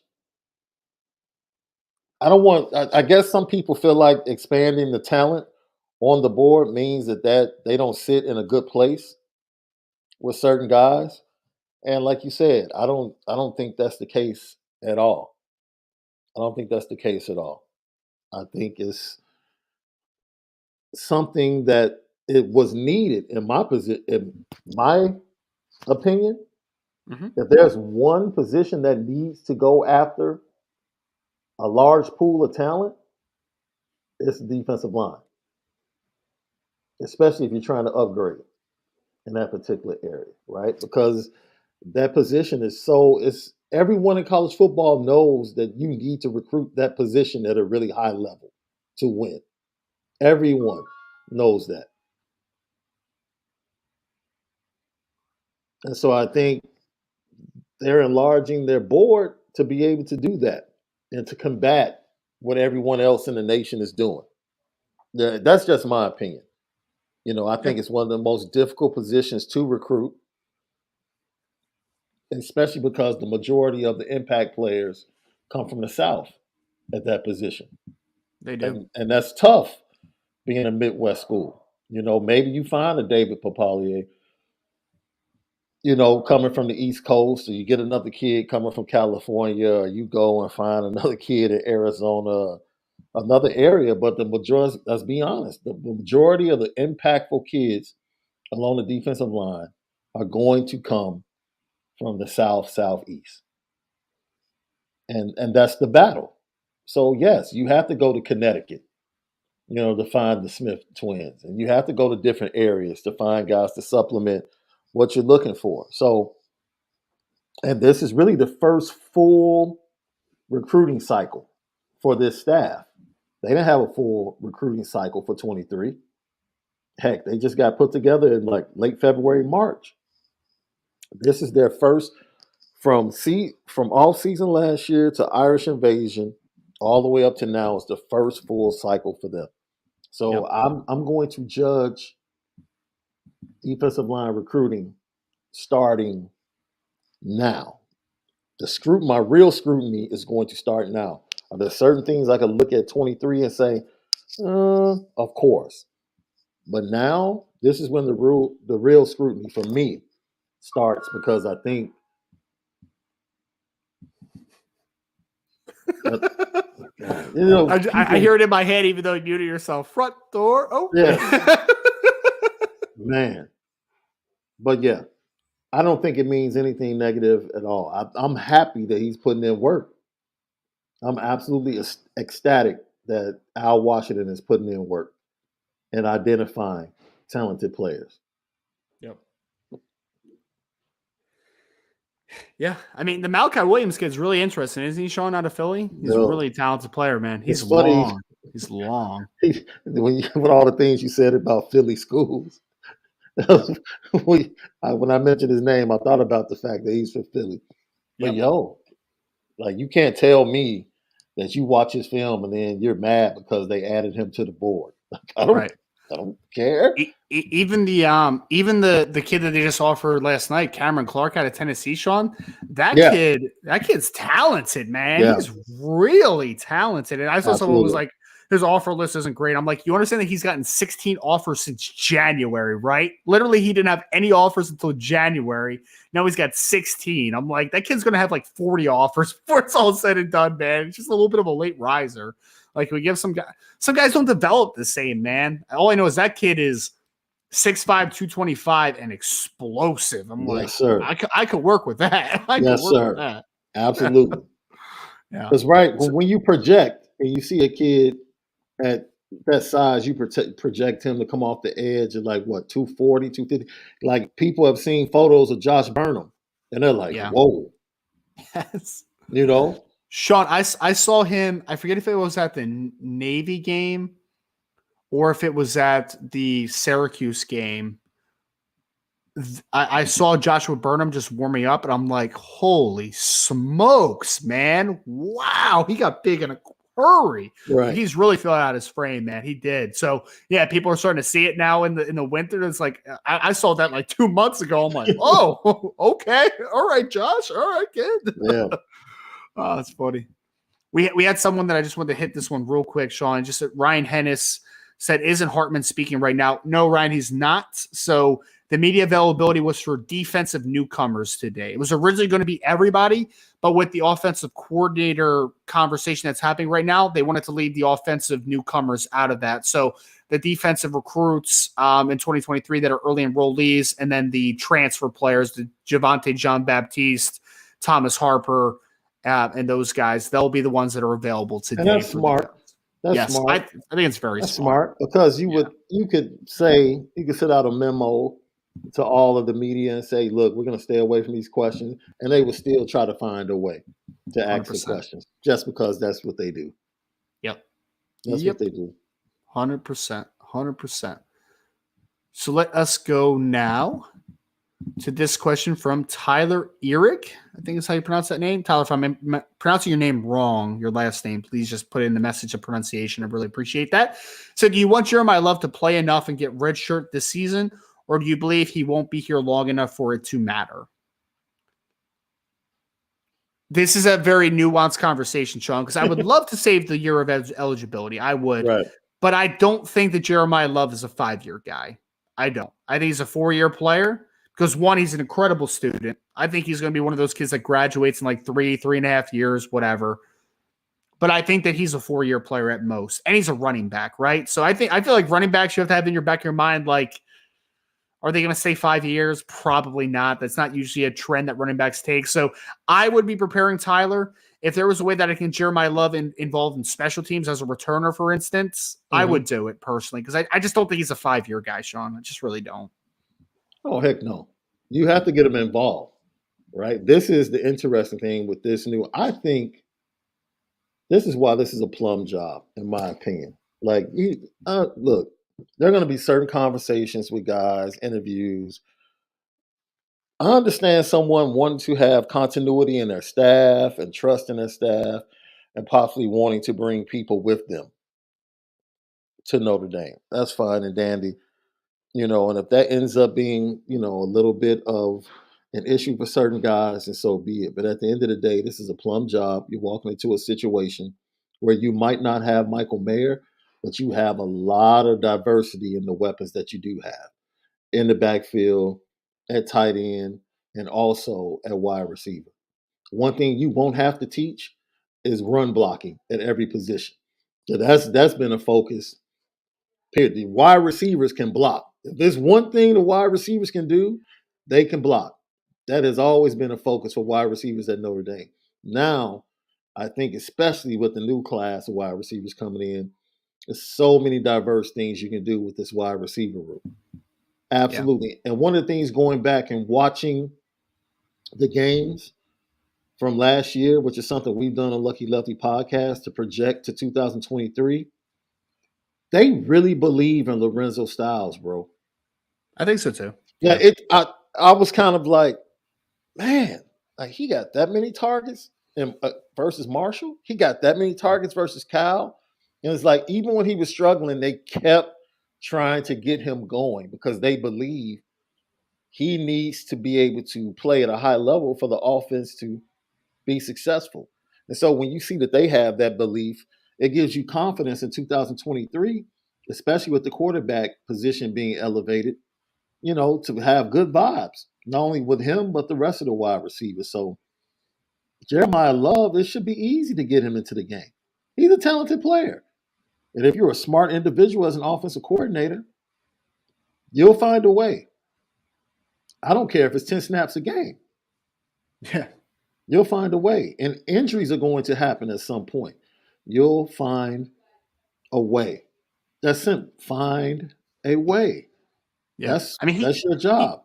He would just at least be involved in special teams for me, Sean. Because again, is he going to be around for 5 years? I just don't think so, man. Like, that's the end all be all to me. 4?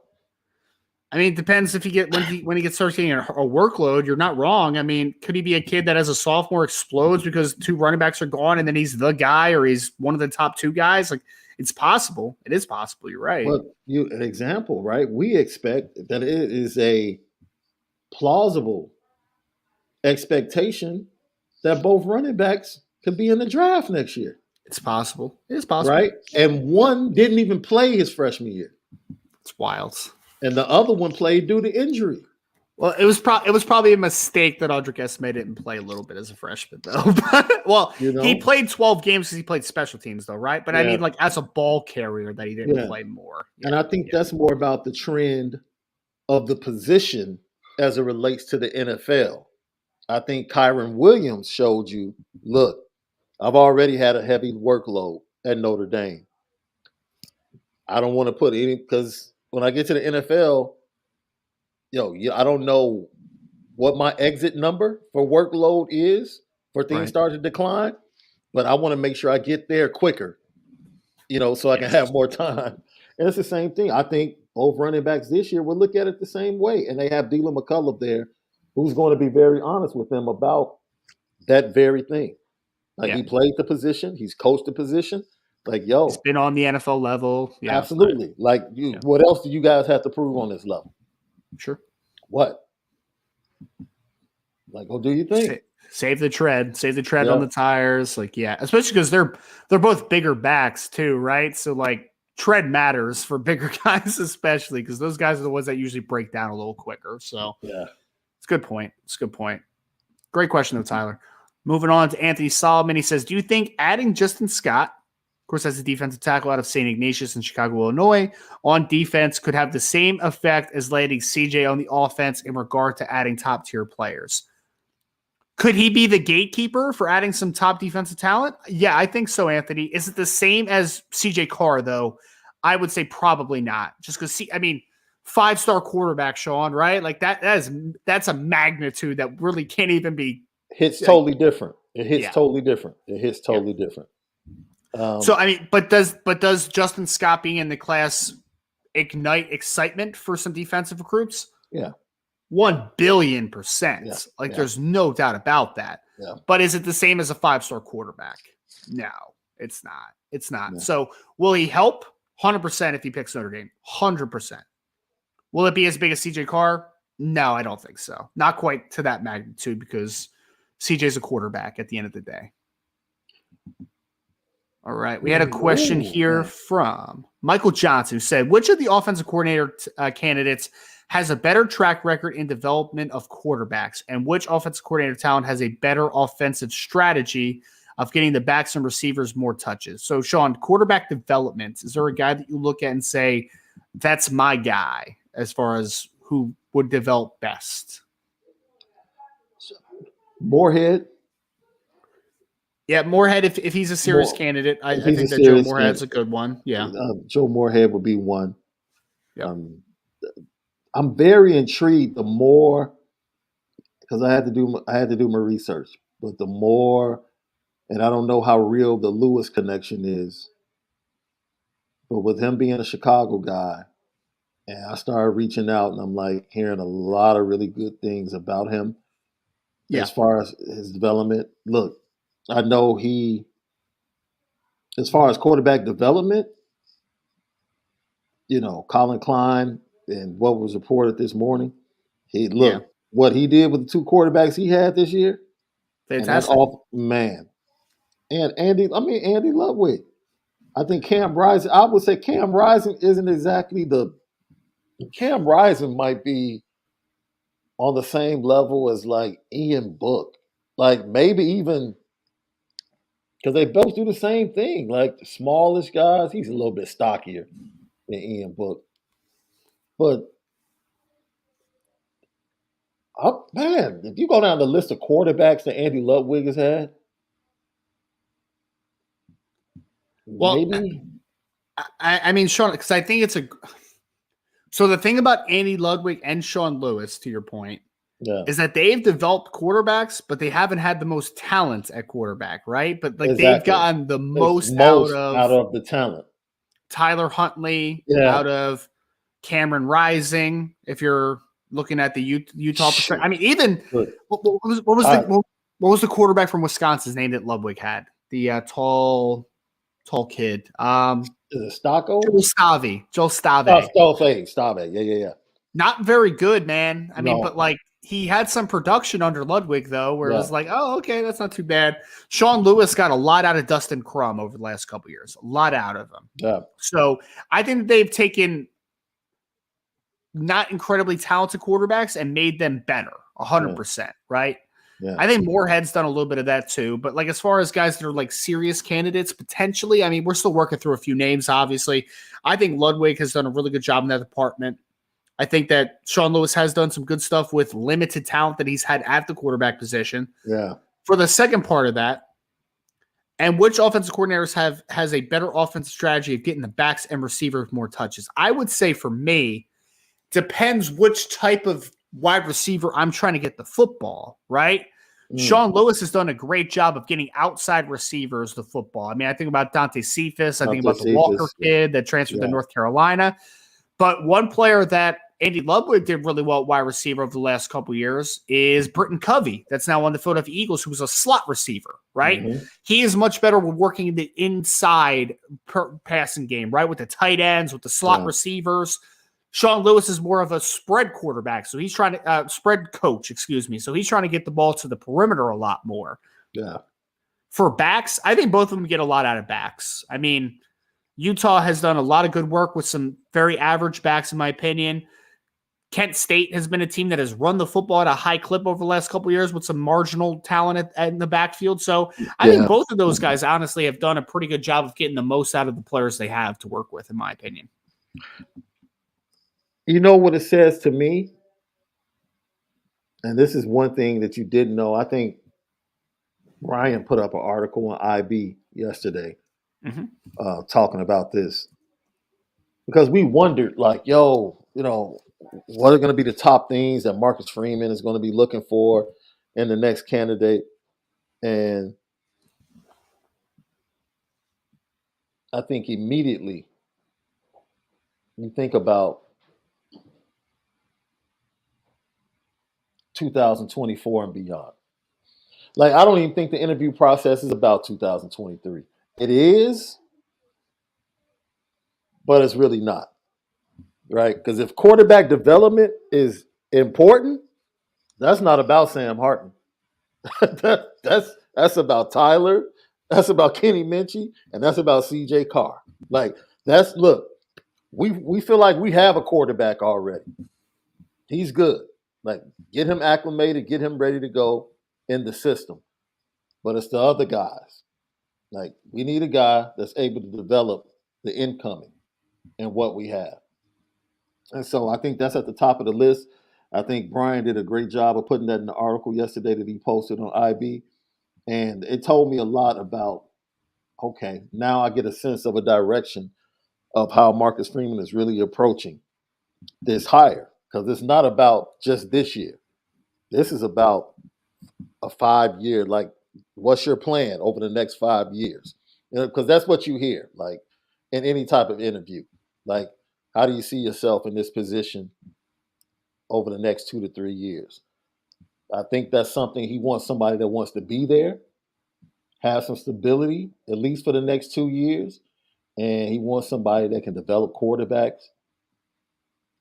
And then from there, I'm sure he has a lot of other questions, but I think it's being shown that he's looking at the future very much with whomever he hires at the quarterback situation. So look, this is my thing. I think the serious candidates are all resourceful, in my opinion. Yeah. So I think they all will find a way to get the ball to the backs and the receivers. Like, look, when you're resourceful and you come from, you know how it is. I don't know about you, right? Mm-hmm. My grandmother didn't have as much as my parents, right? So, my mother went grocery shopping. She got all of the different types of brand names, right? My cereal was Kellogg's. My peanut butter was Jiffy, right? And I go to my grandmother's house, and it's like no name products, but the food is just as good. And that's why a lot of these candidates are coming from like no name situations where the talent or the ingredients are not as good. And now they step on the Notre Dame's landscape where now they're working with real big time brands, big time talent. And if they can cook a good meal with that, what do you think they're about to do with the talent? And so that encourages me on all of the candidates, the serious candidates that have either interviewed or even being vetted, is that the vast majority of them are very resourceful. So the last thing we have to worry about is whether or not they can get the ball to the right individuals. Sean, I keep saying it, man, but I selfishly want to see Andy Ludwig with Notre Dame talents. Absolutely. I want to see it, man. Absolutely. I just want to see it. Absolutely. We all have our favorites and our preferences. Don't get that twisted. But I have not looked at the list of people and said, ugh. Like, I hate that guy, right? Yeah.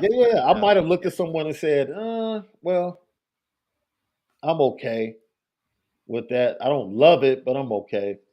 But I haven't said, ugh. And that for me is like, okay. That lets me know that they're identified. The identification process was a solid process, and now the vetting process. And I think, like I said, by next Tuesday, I fully expect somebody's going to come to the forefront if they haven't already. Yeah, I mean, I'll say this. Everybody, and this even includes Colin Klein, who's not in the conversation anymore, obviously, with the report.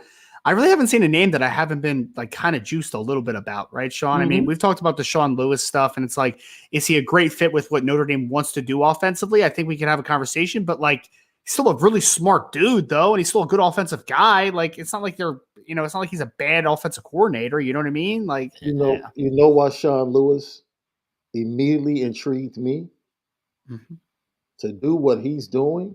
He wants to be here. That's the vibe I get. Yeah. That's somebody that wants to be at Notre Dame.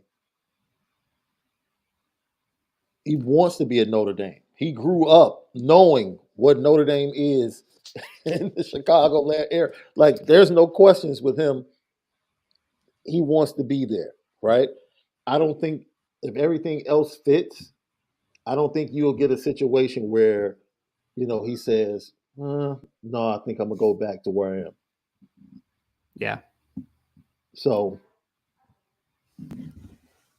that's it. That's getting the backs and receivers involved and more touches won't be a problem. It is a problem, but it's not a problem. You know why? Sean, You know why it's a it's problem? We're not yeah, used to what? having this much talent in those two rooms. So now, we got 5, 6 backs and like 10, 11 wide receivers. And now we feel like everybody has to get touches. That's not the way it goes in college football, man. Somebody's going to get left out. Like, one or two of those running backs, it might be Jabron Payne. It might be somebody else. Somebody's going to be standing on the sideline, either playing special teams or having to find a way to get involved another way.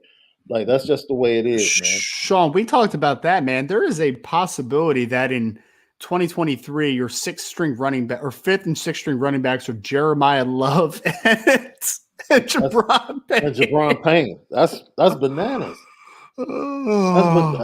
That's bananas. But that is elite college football. That's what it is. Players either wait their turn, knowing that when they get their turn, they're going to be productive, or they have the transfer portal. Right. Nowadays. And it is what it is. It is what it is. Yep. But to your point, Sean, a lot of talent on this team, man. A lot of talent. We're going to hit through a couple more of these. This will be a little bit more quick hitting. That was a great conversation, by the way. Jason Smith just asked, do we know if Notre Dame is only offering Mike Matthews, safety out of Georgia, at safety, or are they telling him they like him there, but we'll get a serious look at both safety and wide receiver? So, Jason, actually the conversation is that Mike Matthews wants to play wide receiver, and Notre Dame is open to him playing wide receiver. So that's kind of where it is right now. They love him as an athlete, right? So they're going to try to get him. But if he wants to play safety, Notre Dame is open to him playing safety right now. Then we had a question from Nathan Hill that just had a question about where do things stand with Notre Dame and Breedell Richardson, who is the wide receiver out of Carrollwood Day High School in Florida. So, Nathan, we talked about this one, I think, a little bit on the Monday show. I can't remember. I think it was in a mailbag. But we also talked at boards.irishbreakdown.com about Breedell recently, because I wrote an article about the wide receiver group in 2024. So this is where I think it is, right? Breedell, I think, really likes Notre Dame. And from everything I am told, he is 100% a Notre Dame fit. Like, there's no doubt about that. He's a really smart kid, really loves academics, like all that great stuff, right? He fits Notre Dame. There's some pause that I have with Breedell Richardson as a Notre Dame and ultimately ending up with Notre Dame. I don't know what it is 100% because I've heard nothing but great things. I just am not 100% as confident with him as some people are right there. But on that message board post, Brian Smith, who lives down in Florida, who knows Breedell Richardson very well, keeps assuring me that, like, I think Notre Dame has a legit chance here. I think they have a legit chance here. So I think getting him on campus again is going to be big. He's been on campus before at Notre Dame, but I think getting him back would be paramount. I know he posts a lot about Notre Dame on social media, but, like, again, social media stuff I don't really buy into as much. But I do think that he is a key target in the wide receiver group for Notre Dame in 2024, and we'll see what works out. I'm just not as confident, I think, as some people are with that one, but we shall see. Yeah. Sean, interesting conversation here from Carl Bremer. Since we're talking cornerbacks today, who is the best cornerback of all time? Darrelle Revis or Deion Sanders, Sean? Who's the best cornerback of all time? You can open it to somebody else besides those two, by the way. Oh, first of all, Darrelle Revis. I don't know if you had an opportunity.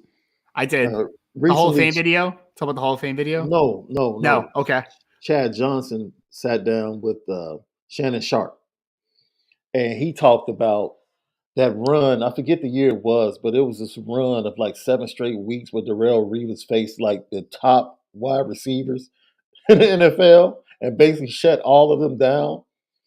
He was like, dude, I don't think you'll ever see another run like that ever. But he talked about Darrelle Revis just being like this ultimate technician where he wasn't elite really at anything, but he was just really good at everything and like anticipation, strength, patience as a defensive back. Not going. He said he never went for the first move. Like I don't care what you tried, he never went for it. And then Deion Sanders was just dominant physically. He could do what he wanted to. He could play off coverage, bump and Dude, run, he could just let you get about 5 to 10 yards on him, and he just had and that then recovery speed, which was yeah, just like, all right, yeah, man, just toying with dudes. yeah. So Sean, and can we I saw say him go against this? the best of the best. So Yeah. I would actually pick someone that isn't Darrelle Revis or Deion Sanders, in my opinion. The best corner I've ever seen is Rob Woodson when he was a corner in his younger years. I thought Rob was incredible, man. When he was on the Steelers and the Raiders, obviously he became more of a safety during his Ravens time at the end. But I yeah, mean, he was incredibly physical, could tackle like no other, had really good man coverage skills. He was fast. Like Rob Woodson was my guy, man. Like he was just an incredible football player. So as an all-around player, I would say Rob Woodson. As the best cover corner I've ever seen, it's probably Dion, right? yeah, Just pure cover skills. But yeah, man, I loved Rod Woodson. He yeah, was just something different, man. He yeah, really was. But yeah. yeah, that's a good one, though. It's a good And one. both of the all everybody, Darrelle Revis, Deion Sanders, Rod Woodson, like it has nothing to do with error. You can put Yeah, them in football right now. 100%. They would dominate right now. Yes. Dion would actually probably excel more than he did back then They probably now, would. which is pretty You're funny. probably right. Oh, that's funny. I remember my first Darrelle Revis memory, Sean. He was at the University of Pittsburgh. There was this incredible punt return he had where he like reverse field and went down the sideline. I remember they had a wide receiver named Derek Kinder, was a wide receiver for Pittsburgh, Yeah, and yeah, he mashed a dude on a blindside block, and Revis went for 6. It was just incredible, man. Just absolutely man. incredible. Those were fun Pitt days. Pitt's a little boring nowadays, but they're still a good football team. Someone just said Champ Bailey. Champ Bailey's in the conversation for me. He's one of the best corners I've ever seen. He's fantastic, no doubt about it. He's top five. Yeah. He's top five. He was another dude that like he was kind of like in the Rod Woodson mold, man, where like he was just all around, was like physical, fast, like Yeah, really good football player. yeah. And now we have the Jalen Ramseys of the world, the Jair Alexanders. So quarterback's in a pretty good spot still nowadays. But next question from Vanilla Chill. What's your guys' opinion on Devin Hester not getting into the Hall of Fame again this year? I think it's ridiculous. Do you think he ends up getting in? Devin Hester for me was never like a first ballot Hall of Famer. Because we've never seen a guy like him get into the Hall of Fame to begin with, right? I mean, you've never seen there's like 3 specialists in general, and they're all kickers or punters. You've never seen, like Brian Mitchell has the second most all-purpose yards of all time, and he was one of the best kick returners ever, and he's not in the Hall of Fame, right? Yeah. It's not that, I don't think it's like a negative against Devin Hester. It's just he's the first of his brand that is probably, he's going to get in the Hall of Fame. He's going to get in the Hall of Fame. This is my issue. And see, we want people to have these long resumes and all of these accomplishments in order to be considered a Hall of Famer. Yeah. You know darn well when you're watching the Hall of Fame. I watched Derrick Rose for the first time and knew without a shadow of a doubt, like he's going to the NBA and he's going to be special. Yep. I didn't need to see anything else. I was watching him in high school. If Patrick Mahomes leaves the game on Sunday and puts the cleats up, are you going to tell me he's not a Hall of Famer? Well, he does. He only has 5 years. Wait a minute. So did Gale Sayers, and he's in the Hall of Fame. So, Watch the game. You're telling me that? Are you telling me that Sterling Sharp wasn't a Hall of Famer? Sean, that's my favorite thing to do about the Hall of Fame, man, is I do a very easy test if I think a guy's a Hall of Famer. You ask me, were they truly a great player? Absolutely. And if I don't have to hesitate and I say yes, then they're a Hall of Fame player. That's all I need to do, Look, man. That's all it needs to do for me. I said this today, and I'll double down. I don't think Rondé Barber is a Hall of Famer. That's just me. He's a very good player. He's I would have been completely okay if he waited a while longer or never got in. Like it would not have changed my opinion whatsoever. To your point, like because that's another one, Sean. Like, ask me, is Rondé Barber a great football player? I would have to hesitate for a second and be like, he was a very good player for a long time. Does that make him great? I don't know. Longevity is a part of the conversation, but it's not the only part of the conversation, in my opinion. Like if you watch Devin Hester play, you watched him and said, "Oh, Lord, he's different." He's the greatest return man of all time, in my opinion. No doubt. He should be. He's going to get in the Hall of Fame. Yeah, how can he not be in the Hall of Fame? That's and I think that's we try to stats and compare. Man, look, LeBron could have walked away from the NBA 15 years ago. He would have been a Hall of Fame. Right. Just off his first 5 years. Like, are you kidding me? Yeah. Just watch. So, that's my opinion. It doesn't take long to recognize when people are Hall of Famers. It just doesn't. The stats are for the people to argue in that room. Sean, here's a controversial one. I want your reaction to it. Ready? Since we're having this Hall of Fame talk. I don't think Frank Gore should go in the Hall of Fame.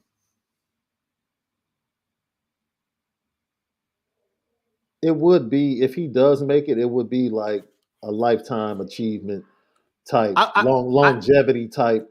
But I understand what you're saying. He was never like the best. Rondé Barber was never the best defensive back in football at any time in his point in career. He might not have been top 3.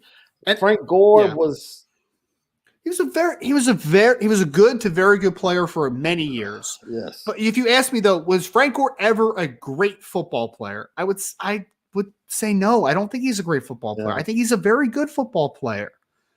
Like, but I mean, all power to him. He's going to go in the Hall of Fame because he played for so long and he has put up some crazy numbers because of longevity. He's going to go in the Hall of Fame. Like, there's no doubt.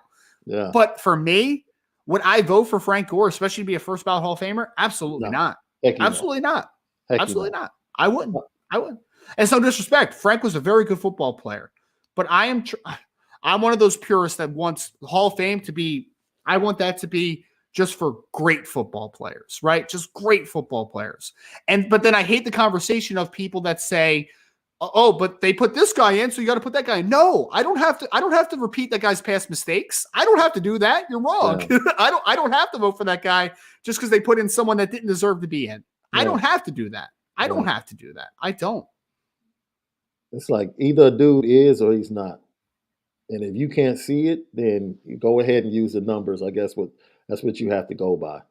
Yep. But at the end of the day, this is up for a vote, right? You need a certain percentage of votes to get voted in, all that type of stuff, right? So if I get outvoted, if I was a Hall of Fame voter and they put him in, it's not like I would be like, "Hey man, that's stupid," and go against it. It's like that's fine. Yeah. But like in my personal opinion, is he a first ballot Hall of Famer? Nah, he's not. He's not. If Rondé Barber is a Hall of Famer, then Charles Peanut Tillman is a Hall of Fame. Think so? Look, the dude literally changed the position with the punch. Like, he literally created something that every defensive back does now. Yeah. It's taught. It's like, and what he did, his numbers, look, I'm just saying, and I don't consider him a Hall of Famer, right? I don't consider him a Hall of Famer. But if we're going to start opening the door to guys like that, you telling me Rondé Barber was a better player than Sterling Sharp? No. Sterling Sharp should be in the Hall of Fame. Sterling Sharp should definitely be in the Hall of Fame. There's no doubt. Sterling was incredible before the neck injury, man. Incredible player. I feel like wide receiver. He was the only wide receiver during Jerry Rice's reign that made it a debate on who was the best in the league. Yep. The only one. I'm talking about at Jerry Rice's peak. He's the only guy that came into the game and made it a debate who was the best. And I mean, I love this conversation, man, but like I hear people on like ESPN and like other programs all the time that start talking about players. And Sean, they always bring it up too. They like talk about these guys and they're like, oh, that guy's a future Hall of Famer. I'm like, no, he's not, man. Like, why are we making everybody a future Hall of Famer? Can we just let great players stay Hall of Famers, man? Like, I forget who I was listening to the other day and they're like, oh, that guy's a future Hall of Famer. I'm like, what has he done that he's a future Hall of Famer, man? Like, can we stop? At least have, I'm not saying you have to have 10 years of accomplishments. Right. But okay, after 4 or 5 years, you should have something to point to say, okay, okay. yeah, that's, because everybody can have potential. Yep. Heck, I think Trevor Lawrence has Hall of Fame potential. I think Josh Allen has Hall of Fame potential. Oh, no doubt. No doubt. Yep. I don't know if they're going to end up there, but hey. Yeah. And I mean, but back to the original question, like, again, it's this test to me, right? It's a test. You asked me, was Devin Hester a great player? The answer is yes. Yes. Yes. Yeah. So he should be in the Hall of Fame, in my opinion, for sure. The first time he took the field in college, he took one back. The first time he took the field in the NFL, he took one back. Yep. He opened up the Super Bowl with a touchdown. Like the dude just. But I will say this though, because and I'm going to answer 99 Problems here question because it's a good talking point. For me, like I understand the Devin Hester thing with the Hall of Fame and why they're not putting him in yet, Sean. Though I will say this to cut them some slack. You've never seen a player like that it deserves to be in the Hall of Fame, right? Like they haven't. It's not like they're putting in a bunch of return men in, and then it's just like, why have you put Devin Hester in? You put this guy in, right? Like that hasn't happened, right? So, yeah. So I don't know. We had 99 Problems off of this question, Sean, that just said, isn't lifetime achievement something impressive as well? If a guy like Terrell Davis gets hurt but was unreal when healthy, that's one thing, but sustained success is rare too. Not arguing against that thought. Right? I mean, because 99 Problems, I honestly was in awe a couple years ago, still watching Frank Gore run the football. I'm like, how the heck has he done that, man? That's wild. He has gained ultimate respect from me because I understand how physical of a game football is and how running backs do not usually last that long. But for me personally, that is more just a respect thing, right? Like I respect that. That's awesome. But he's still not a great player in my book, so I'm not putting him in the Hall of Fame, right? Like that's just that's the core for me is that I need to be able to say that you were a great football player. If you're not, I can't put you in the Hall of Fame. I just can't. That's just to put that respect. The reason he's so respected, if you go talk to, I know people that were on the depth chart at Miami with him. He had 2 knee injuries in college. Yes. And then he never got hurt, really. It's wild. He was the fastest running back at Miami. Yeah. On the depth chart and had 2 injuries and came back. He had to change his entire running style. Like this, there's a lot to respect about Frank Gore. Oh, no doubt. Frank Gore's unreal. He's an unreal athlete, right? Like he's unreal. Yeah, I've heard Portis, I've heard McGahee, all of them flat out say, when we were there, Frank was the best. All of them said Frank was the best. So, and he ended up having the better NFL career with the injuries. So, tip of the cap to him. Yeah. On what he was able to do. Absolutely. Tip of the cap. I wouldn't be mad. Like I wouldn't be mad. No, I mean, like, I would be like, okay. Yeah. I mean, to your point, Sean, I would be like, that's awesome for Frank Gore. Congratulations. Right. I'm not going to send an appeal to NFL and be like, hey man, how could you put him in the Hall of Fame? That's ridiculous. Like I'd be happy for him. It's just for me personally, I would not be voting for him. That's all it is. Yeah. So there's been a couple guys I've gotten Hall of Fame where I'm just like, I don't know if I would have put him in the Hall of Fame, but like great for them. That's awesome. Right. That's awesome. Like Zach Thomas is one that would have been extremely borderline for me, right? But seeing him cry and how much it meant to him, that's awesome, man. I'm so happy for Zach Thomas. That's fantastic. Doesn't mean I would vote for him though. Like it's just All right, let's go. That was a great conversation, though, man. I love those questions. Not any problems. That was a great follow-up, too, man. Really appreciated that. Jason Smith said, Mailbag, if you could handpick next cornerback, who is it? So the third cornerback in the class, Sean, if you had any pick, who would the player be for you? Caleb Beasley. It's not even close. Oh, that's a lob. You just threw me a Jason Smith. Throw him a note. You just threw me an that's putting that down. Jason, you're the man, man. You're the man. You threw him a quick one. I mean, honestly, the answer wouldn't be the same for me. I would have a nice little conversation between Aaron Scott and Caleb Beasley, though. Like, I think that you can have a conversation between back and forth, but I do prefer Caleb Beasley slightly. I do. So you go ahead and talk to yourself. I'll talk to myself. And I'll wait for you to come back with the same answer. My favorite thing is when I talk to myself when I'm actually trying to talk to my wife, but she ignores me, so then I end up talking to myself. So I'm used to it, man. Touche. All right, next question. This is a great mailbag, man. Irish Blood, it says, thoughts on Texas and Oklahoma paying $100 million to leave for the SEC in 2024, Sean? Kudos to the Big 12 for forcing their hand and walking away from the table a month ago. They did force their hands, man. Yeah, they tried to force it. Originally, they were supposed to leave in 25. That was the agreement. With everything that's going on with expansion, Texas and Oklahoma are trying to get into the SEC a little bit earlier, and to get some of that new revenue from the TV deal. They knew what they were trying to do, and the Big 12 was like, no, you're not about to play us. $100 million.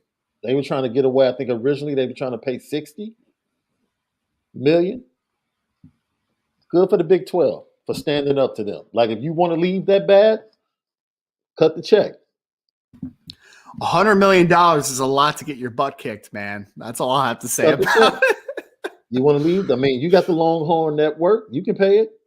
Yeah. I mean, honestly, though, Sean, it's a great point, though. I mean, Big 12 has to be a little bit – I mean, again, you're losing two big brands, so it's not great for the long term, but, like, you shouldn't just, like, sit to the side and be like, go ahead, guys, you can leave. Like, no. Right. Like, if you want to leave early, we need to be compensated for this, right? Like, absolutely. 100%. I think we're on the same page there.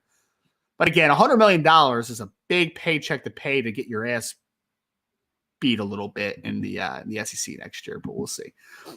Salty Virginia Peanut said, Notre Dame offered defensive end Cameron Clark, who thanked Coach Washington. It seems Washington recruiting activity has stepped up a bit. Is that your impression? I don't think I never really had any pushback on Coach Washington from his activity of evaluating players and identifying players, Sean. My quarrels with Coach Washington has more been the elite players. Can you stay on them and convince them? Right? I mean, that's when you lost Keon Keeley in last year's class, right? And again, it's not fully on Coach Washington. That was going to be hard to keep him in the class. But we talked about Justin Scott a lot, right? Why are you not calling him more often? So, I mean, for me, Salty, it's not so much that I had questions of like, is Al Washington talking to this amount of kids, right? It's more about, can we prioritize the more important kids a little bit more? That's me personally. I do like Cameron Clark, though. I thought that was an interesting offer, and I look forward to seeing how he develops because he's a kid again. Since January 1st of this year, Sean, he did not have a single offer to his name. Today, in February, he's up to 16 offers already, man. He's going to be a 30-plus offer guy pretty quickly here. And I think the perception from Notre Dame fans is going to change pretty quickly on a guy like Cameron Clark. It's amazing how that happens, man. Just like that, all of a sudden, you got a ton of offers coming in. It happens for a lot of kids, especially during this time right now in the dead period. Can I say this? Cole Mullins was a defensive end out of Mill Creek that I just talked to. Mm-hmm. I have an update coming on him tomorrow because he's going to be visiting during the spring as well. So he straight up said, Sean, he's like, things got really busy after Notre Dame offered. Because then everyone rolls in, man. Yeah. Everything rolls in, to your point, right? That has been the trend recently. That has been the trend. It's like when Caleb Brewer got his Notre Dame offer, then all of a sudden he had an offer from Michigan the same day. Like, right. All right, Michigan, got it, buddies. Get you, man. But that's the respect. That's when they respect your coaching staff. That's when other programs respect your coaching staff and their ability to identify talent. Yep.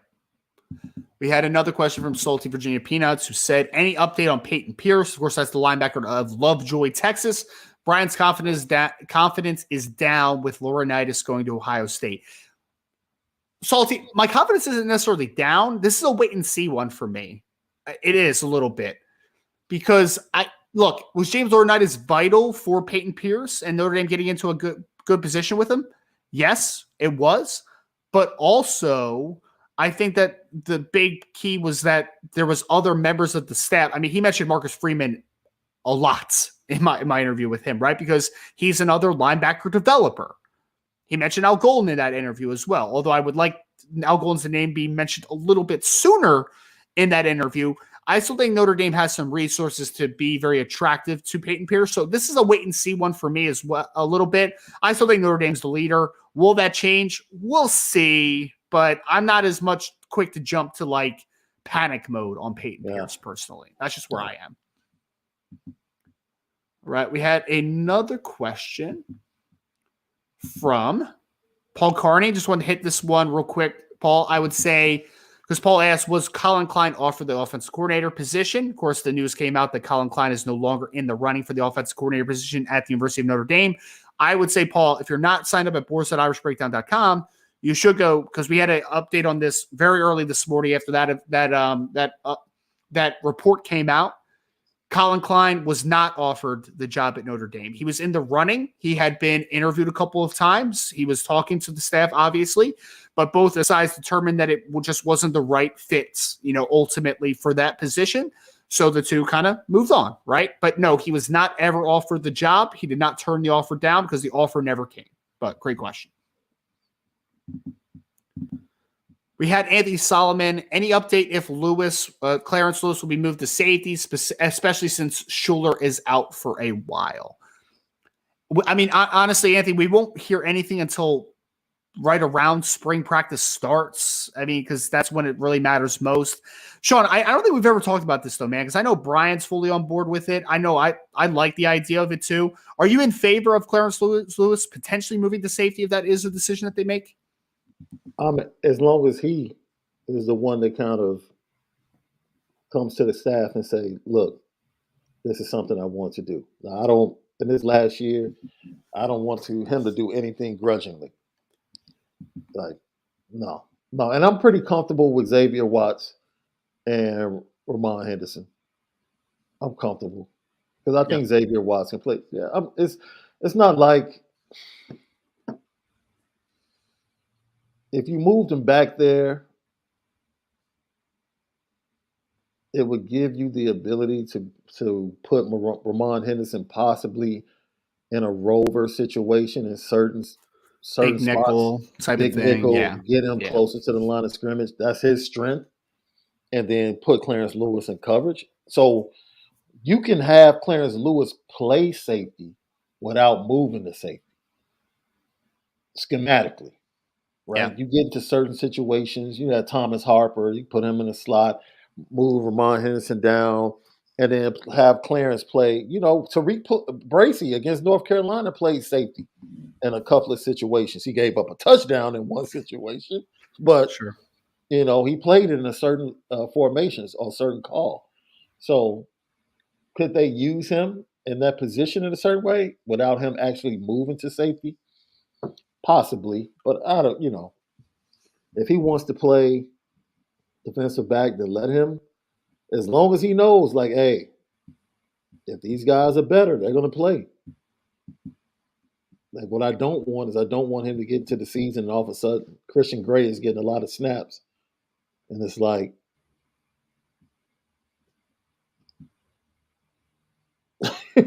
like, you want to play safety now? I'm like, no, I don't want that.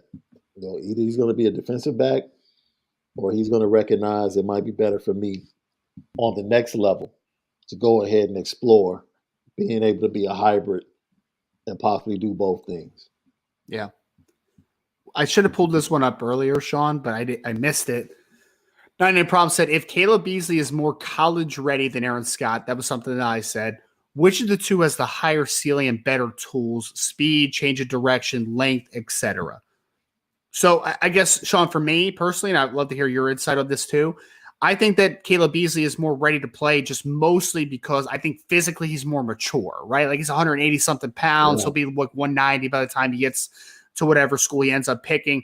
Aaron Scott's 165 pounds, right? Like he needs to get more physically kind of built out. I think he needs to, just some technical work like every high schooler needs to do.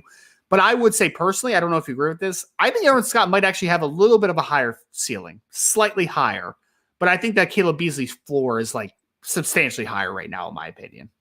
I wouldn't disagree. I wouldn't push back on that. Okay. I wouldn't push back on that.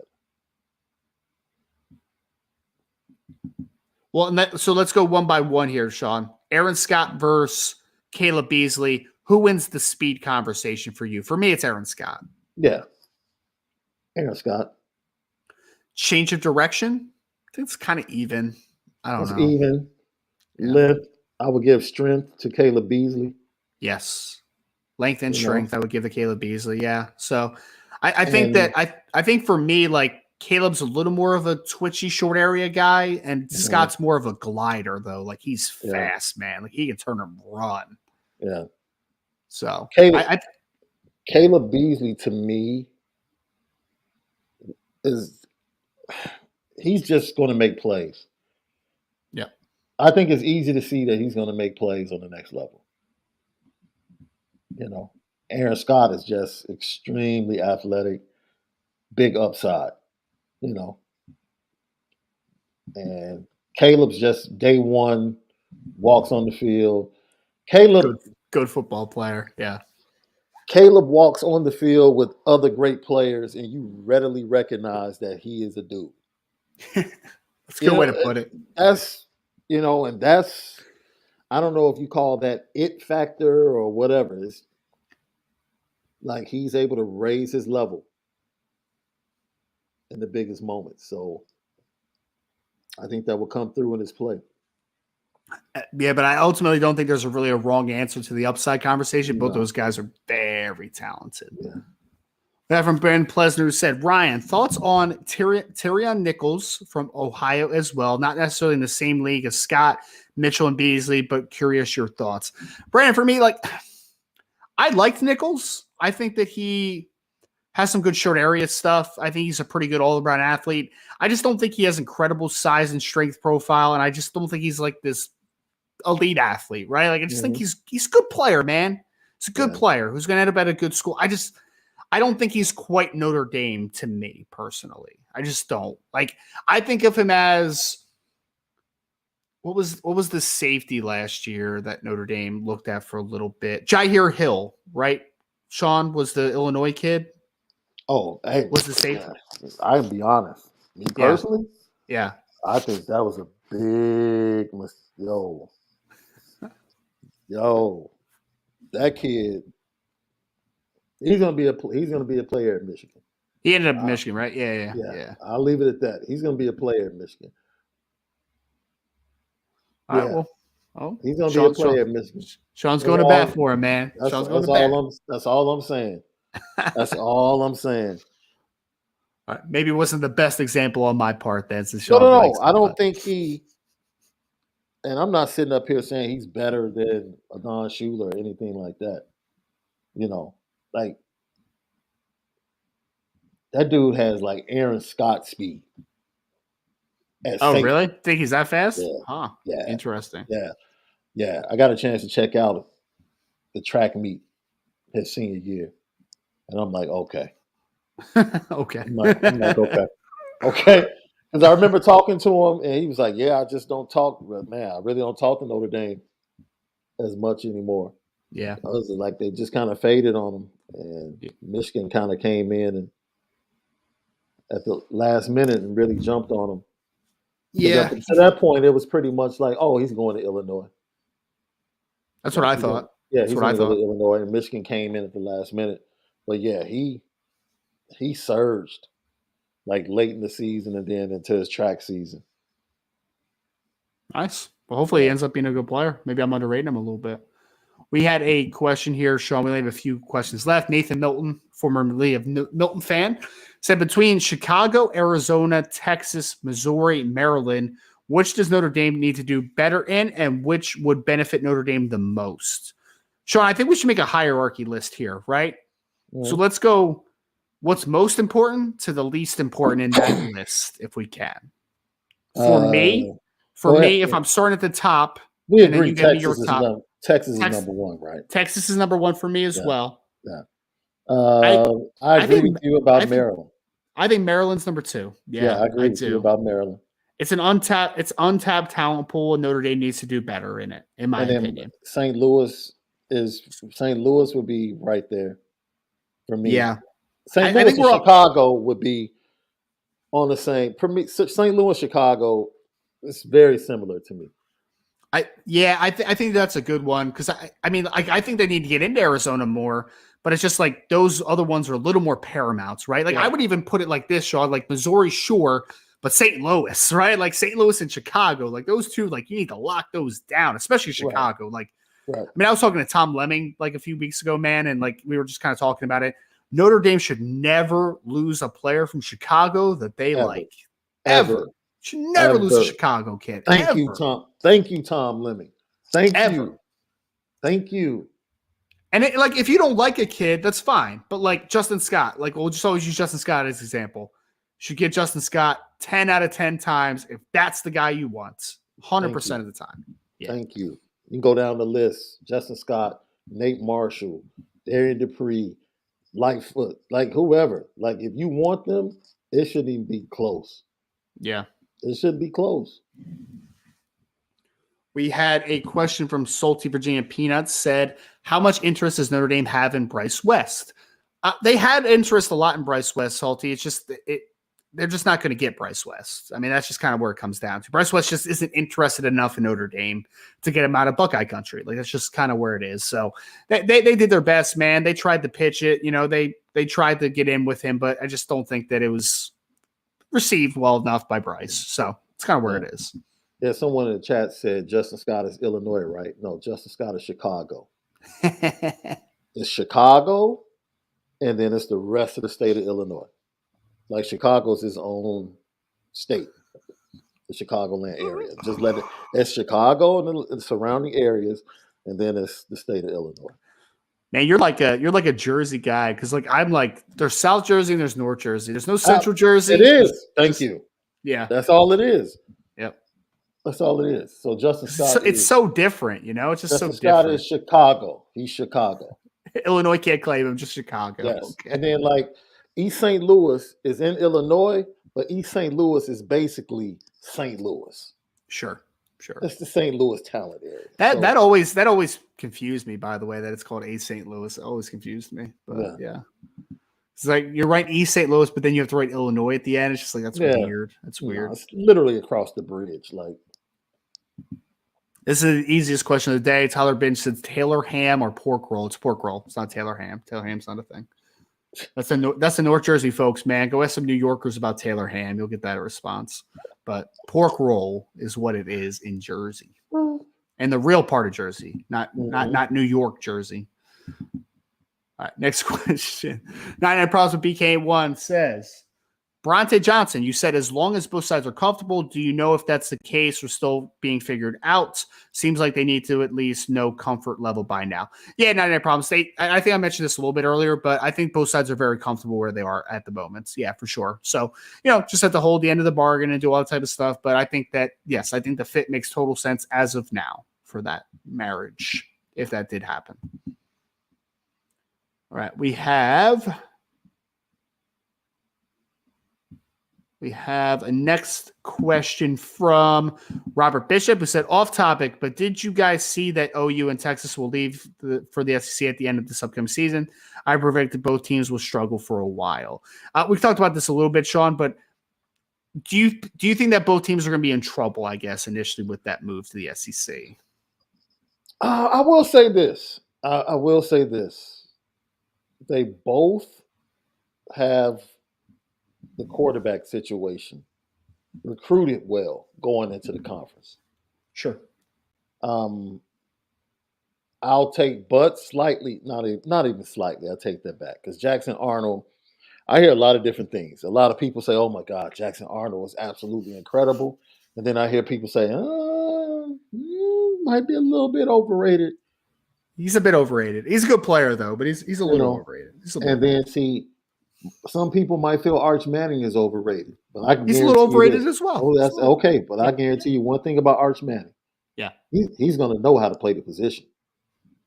You would think. I'd be willing to bet that the position of quarterback, he knows how to play it. He knows what he's looking at. He's going to know what he's looking at. I feel a little bit more comfortable with Arch than I do with Jackson Arnold. And you throw in, Mr. Mullet. Well, he cut his mullet off, so I can't call him Mr. Mullet anymore. I mean, that quarterback situation in Texas is in a little bit better shape going into the SEC, in my opinion. Yeah. And Texas has recruited well the last 2-3 years. And they have. The Texas has a lot of talent. Offensive line will be better because they threw a lot of youngsters into the fire. They got a lot of reps, so the O-line should be better. They lost a weapon though. Bijan is going to be life after Bijan Robinson. We're going to have to see what that's like. And they lost Roshan Johnson too, which is a good football player. So yeah, they lost a couple good backs this offseason. Bijan is the best running back to come out since at least Saquon. Maybe before, man. He might be better than Saquon, honestly. He's very good. He's a very good player. Last question of the day, Sean. Sorry, guys. I know you're the NFL draft guy. Yes. Man, I want to put Bijan Robinson next to Justin Fields so bad. Oh, what about David Montgomery and Khalil Herbert, man? Well, no, Montgomery's a free agency. He's a free agent. Okay. Yeah, Montgomery's a free agent. Khalil Herbert was one of my guys coming out, man. I thought he was a great value pick at that time. He's injury prone, though. Yeah, a little bit. Like the first 2 years, he's gotten injured. Man, look, and I know they need help on the other side of the ball, but selfishly.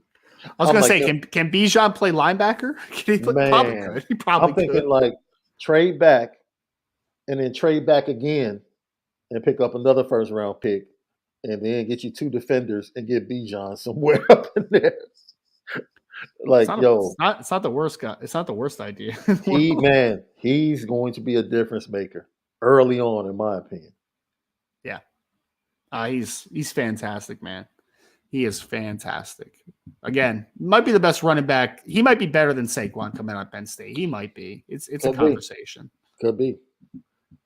Last question of the day, Sean. 9 problems with BK1 just said, how much of a shot does Notre Dame have with Ricardo Jones, the safety out of Georgia, as of today? I know you can't really know until he visits, but just curious.